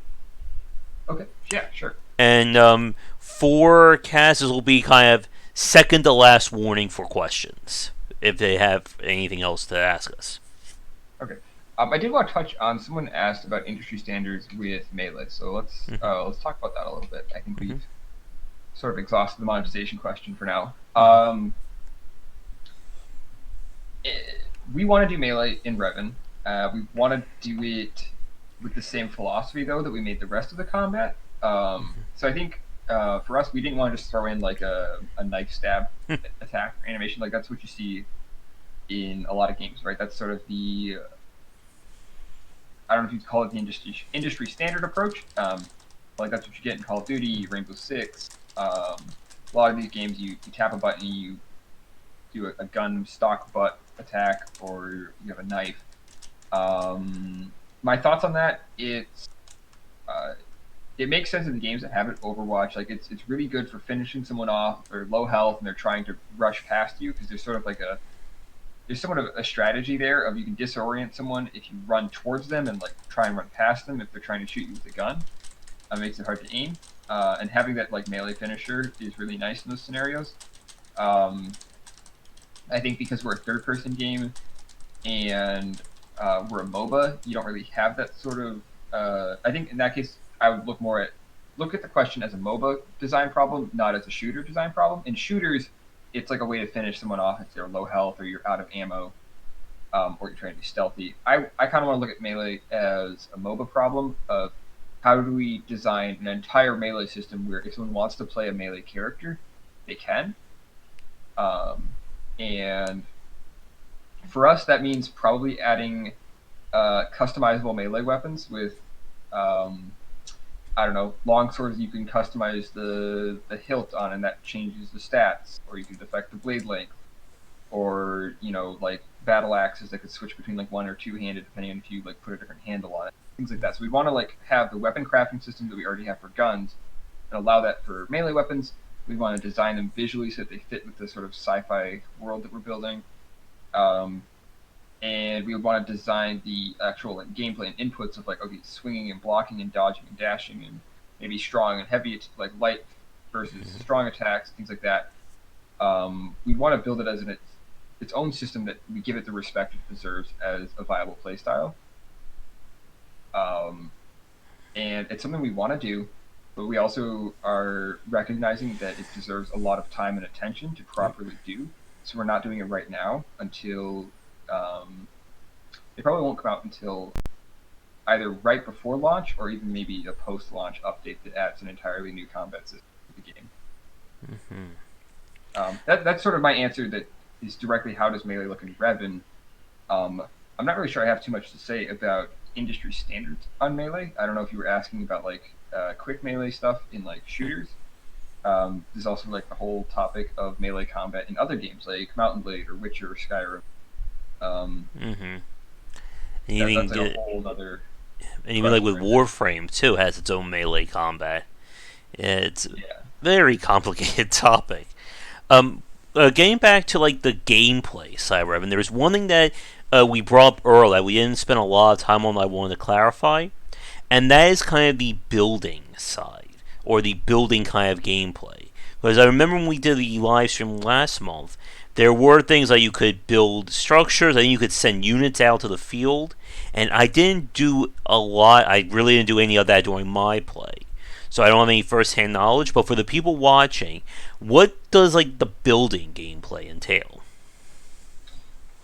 So that is really where we take a lot of inspiration from the RTS games we talked about earlier, right? So when you want to build things in Revn, every player has access to a drone that they can deploy. It's a flying drone, and that's sort of our take on the top-down bird's eye view you see in traditional RTS games, right? So it's a drone, you can fly it around, and then while you're flying, you can place various structures around your nexus to defend it. So you can place turrets, you can build walls and ramps and floors and ceilings and health buff panels and some other different things, crafting tables. Um, I think we want to put some traps in there eventually. We've got different types of like doors and fences with energy fields, and really the idea is you're going to have to defend your nexus. You're going to have to build walls that the enemy's going to have to take down, or you can build sniper nests for your defenders to use. And that is like going back to the heart of what the game is. It's a competitive base building, right? Everything else we've been talking about, melee abilities, all that stuff, it really comes back to the game is about building a base, taking down the enemy base. So that's why we have this base building system. Um, and Oscar over in chat, he says it sounds like Fortnite. I can't tell you how many times I've heard that. First thing I'll say is we designed and built our prototype for the game before Fortnite was released. So I don't think anyone can accuse us of going a complete copy paste. But we have learned some lessons from how Fortnite does their building system with the destruction and stuff like that. We did study that a bit. The building system in our game, I would say, if you're trying to make a comparison to Fortnite, is that Fortnite, the building system is very fast. You're on the ground, you're still able to shoot and like run around and avoid getting attacked while you're building. The building system is sort of an integral part of combat in Fortnite, and that is not the case in Revn. The building system is a lot more slow and methodical because you have to use a drone. Your character is exposed. You can't be dodging shotguns while you're building. Your drone, being in your drone makes you vulnerable. Someone can walk up and kill you. They can kill you while you're flying your drone trying to build your base. So you have to be smart about when do you build. You can only build around your nexus. You can't build out in the map. So you can't like use the building system to access different parts of the map or like get around the enemy defenses by building. You can only build as a defensive measure, um, and it's a lot more of a team effort. It's about, okay, how do I build things that help my entire team defend this thing? So I think that's sort of how we're different with our building system, and it's all about protecting the nexus and creating a base that is optimized for that.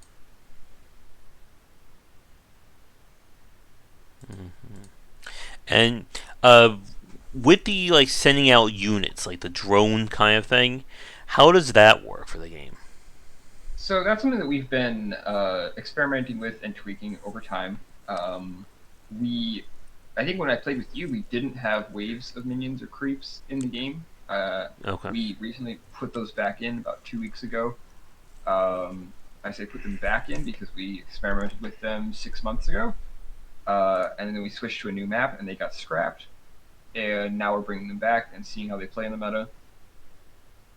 We just released a new AI upgrade for them. So their AI last week was really bad. This week is pretty good. Or I hope so. We're going to find out in an hour and a half during our playtest. And the way those work is pretty MOBA standard. They spawn after a couple of minutes, and every minute or two, a new wave will spawn. It's a little stronger than the previous wave. They'll go down sort of predetermined path down the map and try and attack the enemy base. Uh, we've experimented with a lot of things with minions. We experimented with, can the players build them themselves? Can they issue direct commands? We ran into a lot of problems there. We ran into problems with the waves. One of the problems with waves that you run into is when you have a building system, how do you make the waves smart enough that they can get around a wall that maybe blocks their path? Do they know to attack it or walk around it? Will they aggro on turrets that shoot at them, or do they see them? Things like that. And it's a pretty complicated thing to. There's a lot of variables and factors there that we're still becoming aware of and trying to solve. All right. Do you think there'll be any kind of, like you mentioned earlier about having like in the future maybe melee customization? Do you think there'll be anything in terms of like creep customization like that? That's really interesting question because that is something that I initially envisioned for the game when I first like was having the vision for the game and the drawing up our design documents. That was something that we talked about was where I wanted was, okay, you can customize your gun, customize your character, customize your base, customize your creeps, customize everything. And that was I think I went a little too far with customize everything. Customizing creeps, I don't know, because creeps are sort of team based at this point. Like they don't really belong to a specific player.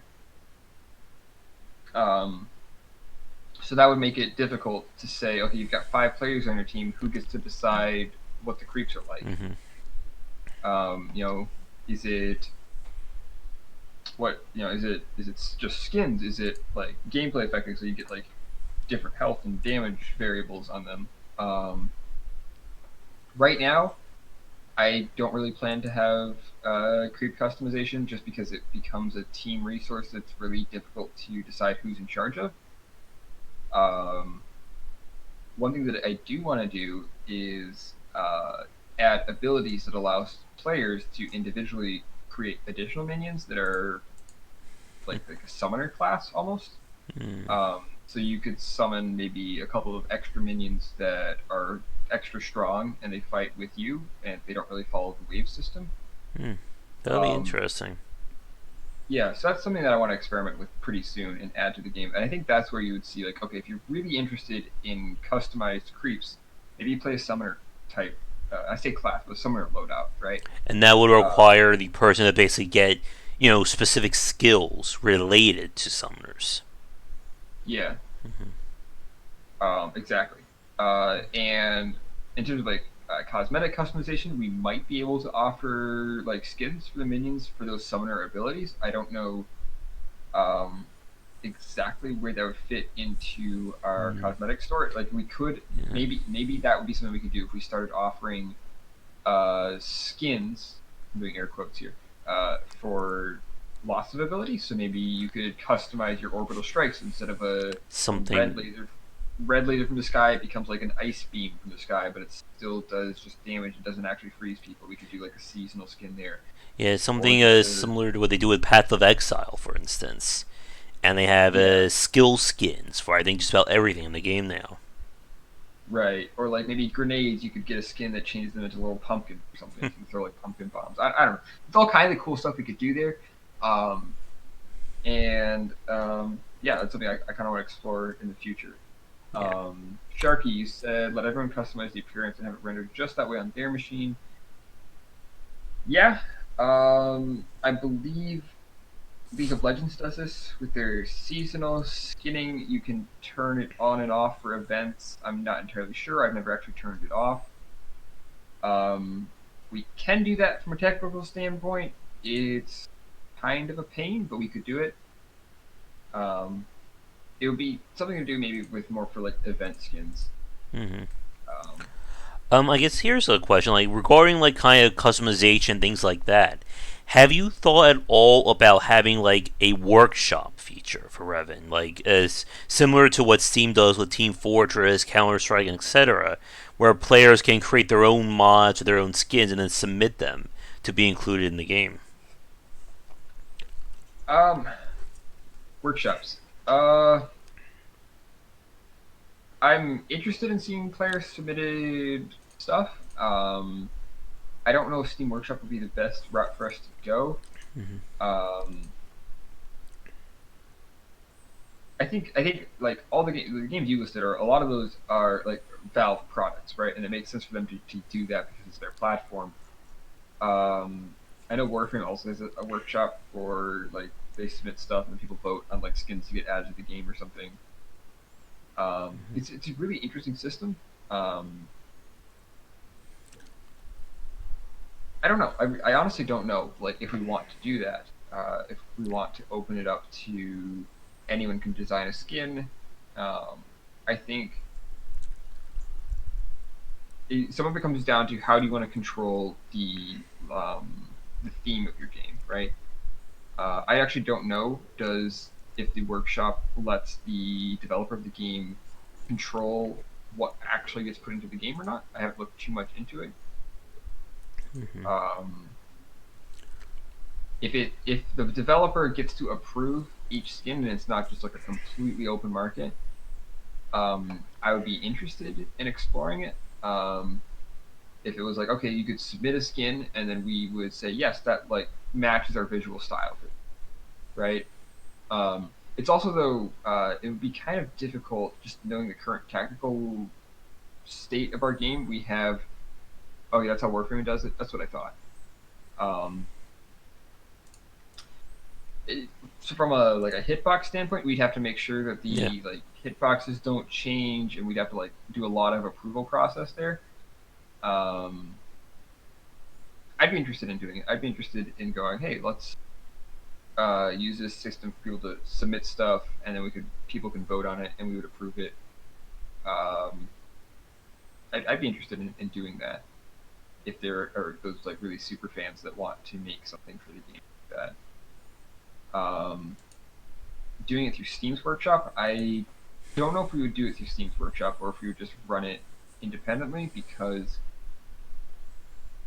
that really kind of depends on could we just build our own system where you just submit it on our website and we can approve it and put it into the game. We don't have to go through Valve Yeah. for it.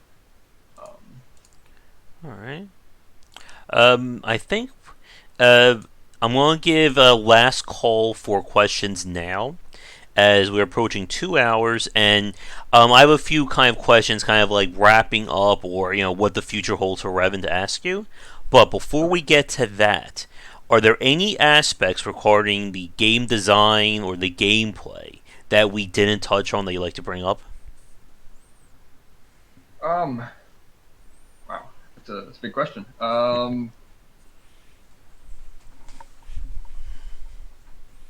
I don't know. I think we covered a lot of stuff. I think we covered like combat design, abilities, monetization, why we're making the game the way it is. Um, I'm pretty happy with what we covered, honestly. Okay. I'm trying to think if there's anything else like actual gameplay related before we get to kind of talking about what the future holds for Revn. So we've discussed skills, we discussed items.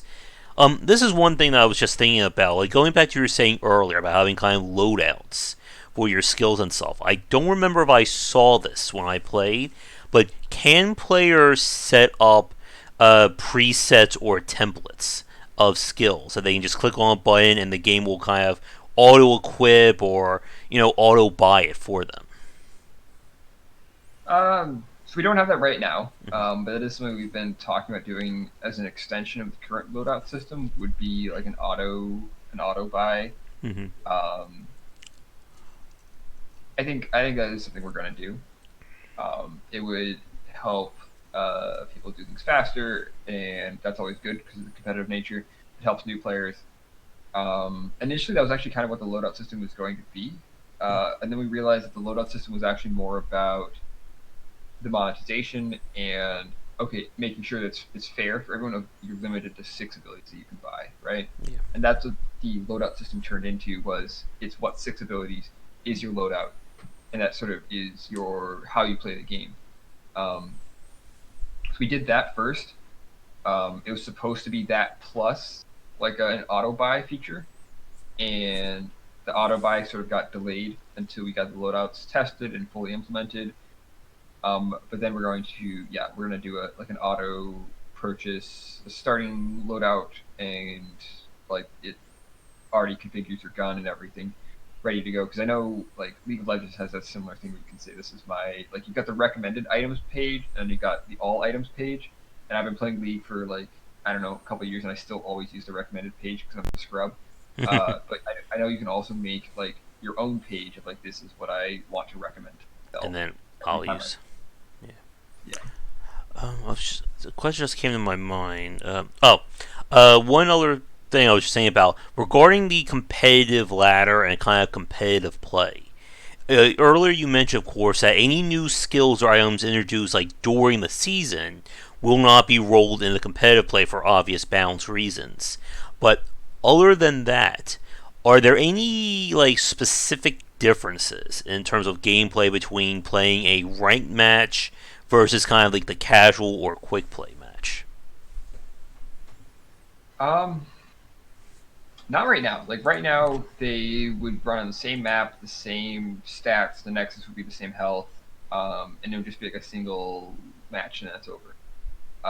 I think there are some stuff that we would like to explore doing, like ban lists and like a ban pick phase thing, where you would get placed into a match in the lobby, and then maybe you could ban certain abilities from the match, and that would that's a really interesting like part of League of Legends Mm-hmm. is you ban the things that counter what you're playing, right? Yeah.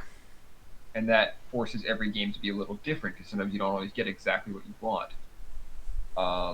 So I think adding banning in that way would be kind of cool, like a ban pick round before the match starts. That would only be taking place in ranked. Um, so things like that. Uh, Maybe we would have to tweak the Nexus health for ranked, right? Like maybe once we see the game actually evolve into a competitive game, we would start to see trends where okay, well in ranked matches, the strategy is to like build your base up and then attack the Nexus. So Nexus health is fine where it's at right now, but in quick play, people rush a lot, and that's when we see like some people try and rush, and they can take out the Nexus in 6 minutes if they rush and the other team isn't prepared for them. And in casual quick play, because that's where the new players are going first, that's not really like a fun gameplay experience. Mm-hmm. So maybe in casual, we give the Nexus way more health and armor for the first like 6 minutes or something. There'd be like really like specific cases that I can't predict right now that I could see popping up, Yep. where we have to make like changes to quick play to make it a softer experience. Mm-hmm. All right. So I think with that, I have a few just general questions for you, and that will take us kind of to the end for the cast. But it was really great hanging out with you this post Black Friday. We're all still scared of our bank balances come Monday, period. But Yeah. if you're free in the future, definitely feel free. We can always have you back on, and maybe as the game gets further in development, we can do another live running of it. Yeah, no, that'd be really good. I'd love to come back. It's always great to chat with you. Mm-hmm. I'll just do a quick shout out right now. In about an hour and a half, I will be live streaming the community playtest of Revn on my own channel on Twitch.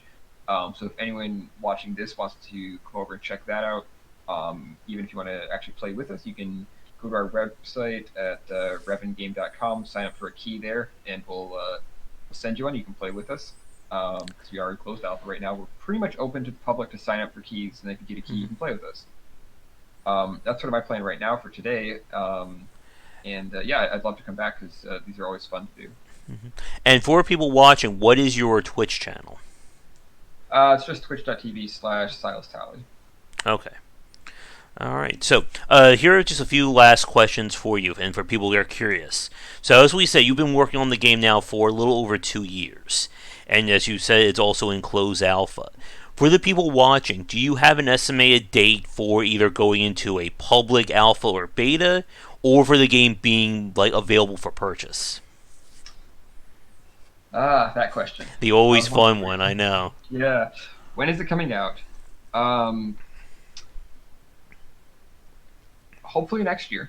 We're hoping for next year. At our current pace of development, we've got the storefront stuff is sort of finalizing this December, and then we'll start testing that, right? Because for us, what does release mean for Revn? Is something that I've talked about with the team.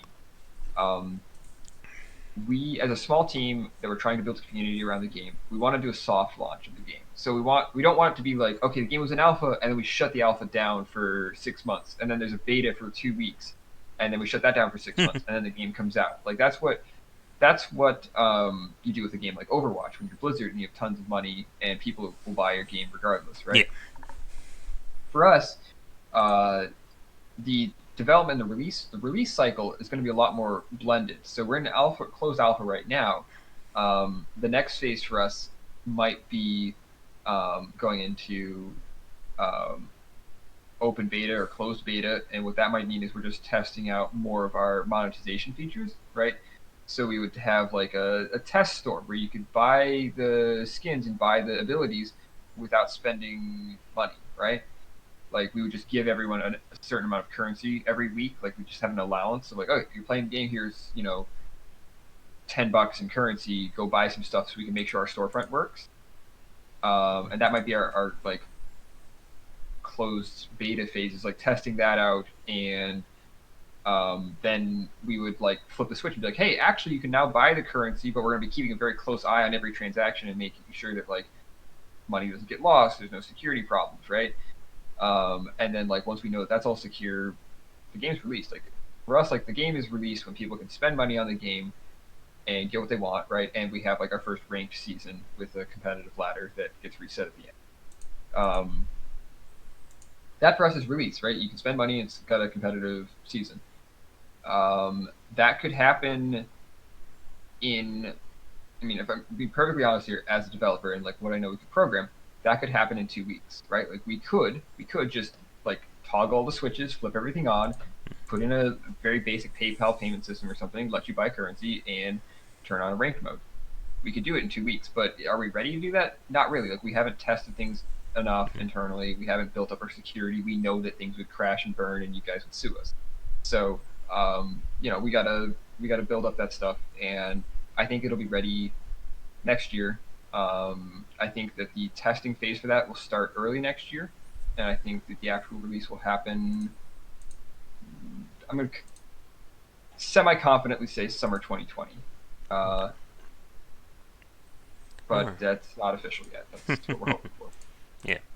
And as you said, it's very important to think about what does launch mean for a game like Revn, because again, it's not a single player game. There is no such thing as, end. That you can say, we're never going to make anything else for this game, because then people are going to assume that the game is dead.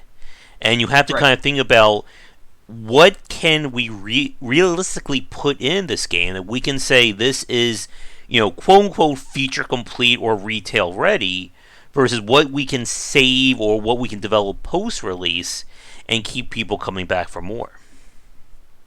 Exactly. Yeah, for us it's when people can competitively play the game and buy things in the game, it's released, right? It becomes a product at that point. Right now, it's a prototype. It's a playable prototype. It's a fun prototype, I think, but it's But still a prototype until you can spend money on it. yeah.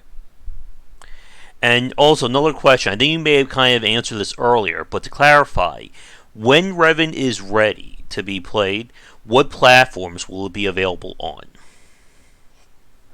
We're mainly targeting PC first, as it's the largest target audience we can aim for, and it's what we all play on, right? So we're aiming for PC launch first.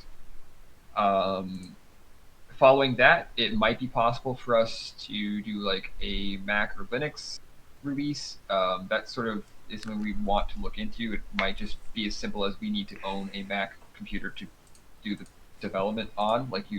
I don't think you can actually make a Mac version of a game in Unreal unless you were building it on a Mac PC. So like that might be the only thing we have to do. We just have to buy a Mac tower and do it on there. We might also have to test for some like hardware changes. So we'd like to bring it to Linux and Mac if possible. We just have to test the hardware, make sure it runs. Consoles are a little more complicated, and I don't know if every player realizes, but when you make a game and you want to put it on PlayStation or Xbox or Switch, you have to get it certified by the owners of that console, right? So if you want to put it on Xbox, you have to have Microsoft approve every update to your game. They have to approve that patch you're releasing that fixes the bug where guns can shoot through walls. You have to kind of have Microsoft approve that patch because it's going on their hardware and they don't want you to put a virus on it. And that takes time, and that takes mainly that takes time, right? So we couldn't do our fast iteration process that we do right now. We couldn't do that on console where we release a patch every week and just expect it to work. So for us, you see this with Warframe actually, because we've been talking about Warframe a lot. The console players get the updates sometimes months after the PC players get, and we're not ready to do that right now from an infrastructure standpoint. We're not ready to wait months for stuff to get out to consoles. So console releases would happen post PC launch. It would go out on PC. And if we have lots of players say, hey, I want to play your game, but I don't have a PC, we hear you, those people right now. We've got probably 50 people who have told us, hey, we want to play it on Xbox or on PlayStation. I don't have a gaming PC. I've just got a laptop. I can't run the game. We hear you guys. We want to bring the game to the platform that you're playing on.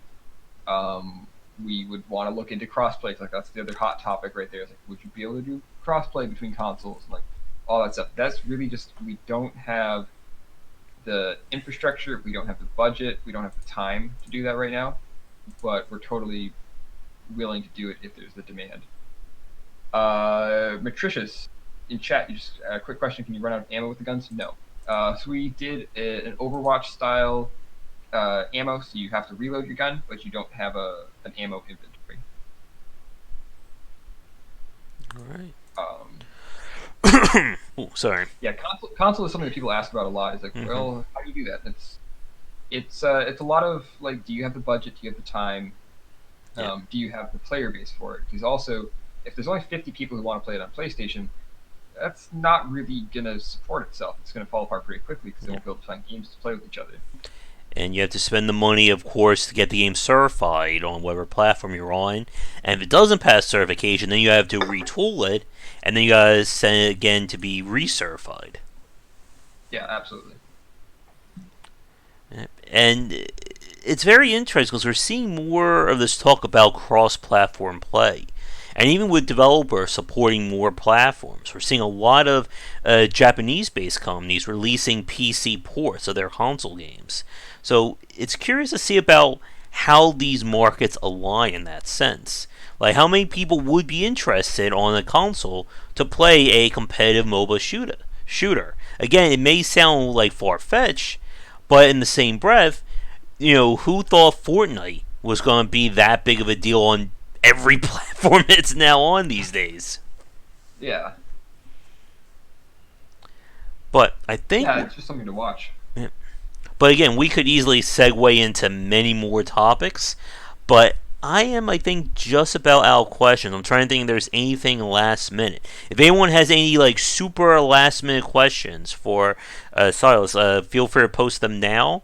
I'm trying to think, is there anything else? I guess anything else like that comes to your mind?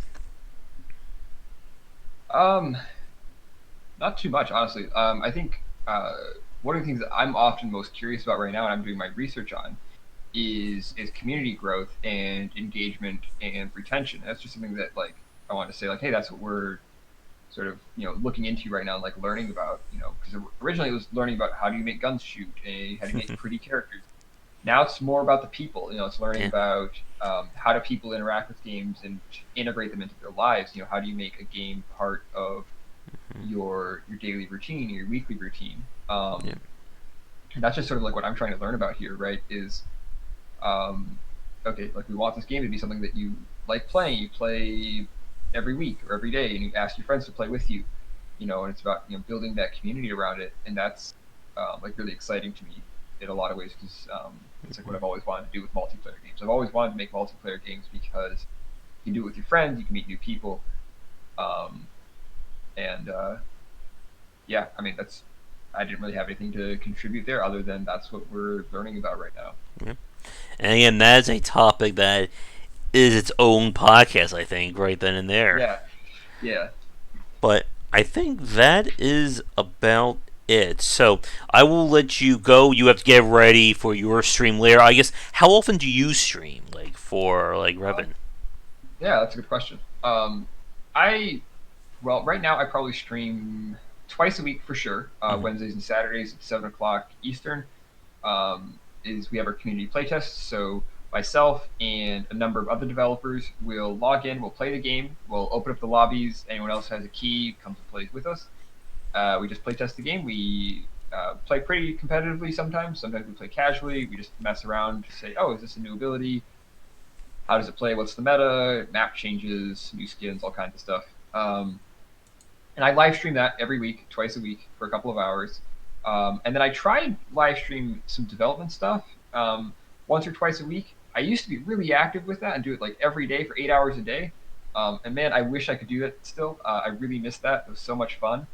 It was like, I walked in, hit live stream, and I just did my entire day of development work live on Twitch. I did that a year ago, and I kind of stopped doing it because we started to get into more server side stuff. Where like if I was streaming, I can't show the passwords that I'm like building into the code because that would be bad.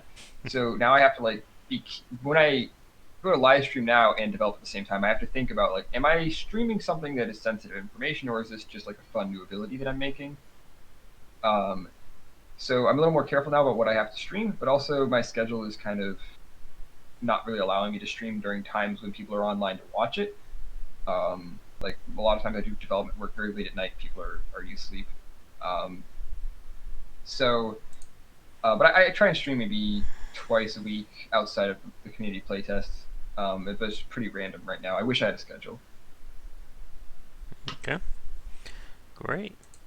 So I think with that we can wrap things up for tonight. So, like we said earlier, it's definitely interesting to play Revn earlier, and I'm curious to see how things develop over the coming months, and as you guys get closer to having more open alphas and betas, and of course when the game is released. And I know, actually, one other question that came to my mind, because this was brought up earlier regarding the art style, because I remember I asked this as well when we were doing the live stream. Right now, the game obviously has that very heavy cel-shaded look to it. As you guys are developing the game, are you going to be changing that aesthetic at all, or is it just going to be more about adding in more assets to it? Okay. Um, I would say we're going to still stay within like a stylized cell shaded Mm-hmm. art style, but what we'll be doing is we'll be adding more detail to it. So the textures will be improving because a lot of times right now they're just like a flat color with maybe a very small basic texture on it. So we'll be improving textures. We'll be adding more details to the world. What we're actually doing, well, we're talking about video game magic, right? Mm-hmm. We're technically not cell shading in Revn. We're actually running a full photo-based realism material system with zero post-processing in terms of cell shading and lighting. the only thing we're actually doing is just throwing an outline effect over everything, and that is a pretty common industry secret to do in cel shaded games. And you don't actually cel shade anything because cel shading is it's a very specific technical thing you do to your lighting where shadows get sort of radicalized. Like if a shadow is at 75%, you just bump it up to 100% or 0%, and it creates those very sharp, like light and dark areas on the character, and then there's like no in between gradients. Uh, we tried that. We used to do that. We weren't entirely happy with how it looked, and we turned it off. And we went, "Wow, the game looks so much better." Um, I kind of want to like take up some photos of that, but I don't think I have time right now. But so we're not actually cel shading the game. Spoiler. Like that's kind of like a little like secret right there. We don't actually cel shade it. And most of the games that you see that you say are cel shaded, they're not actually cel shaded. Mm-hmm. Most video games, when you look at something and you go, "Wow, that's beautiful cel shading," they're doing the same thing we are. I'm pretty sure Borderlands is doing what we're doing. It's not actually cel shaded. Yeah. They're just throwing an outline effect on it. But because as viewers, as audience people, we associate those heavy outlines with like hand drawn cartoons or comics or anime. We make the connection between outline effects equals like cel shaded, uh, but and our brain sort of fills in the rest. But it's not actually there. It's actually like a completely photorealistic model with realistic shading, and then you've got these outline effects on it that our brain interprets as cel shading, and it's actually really interesting.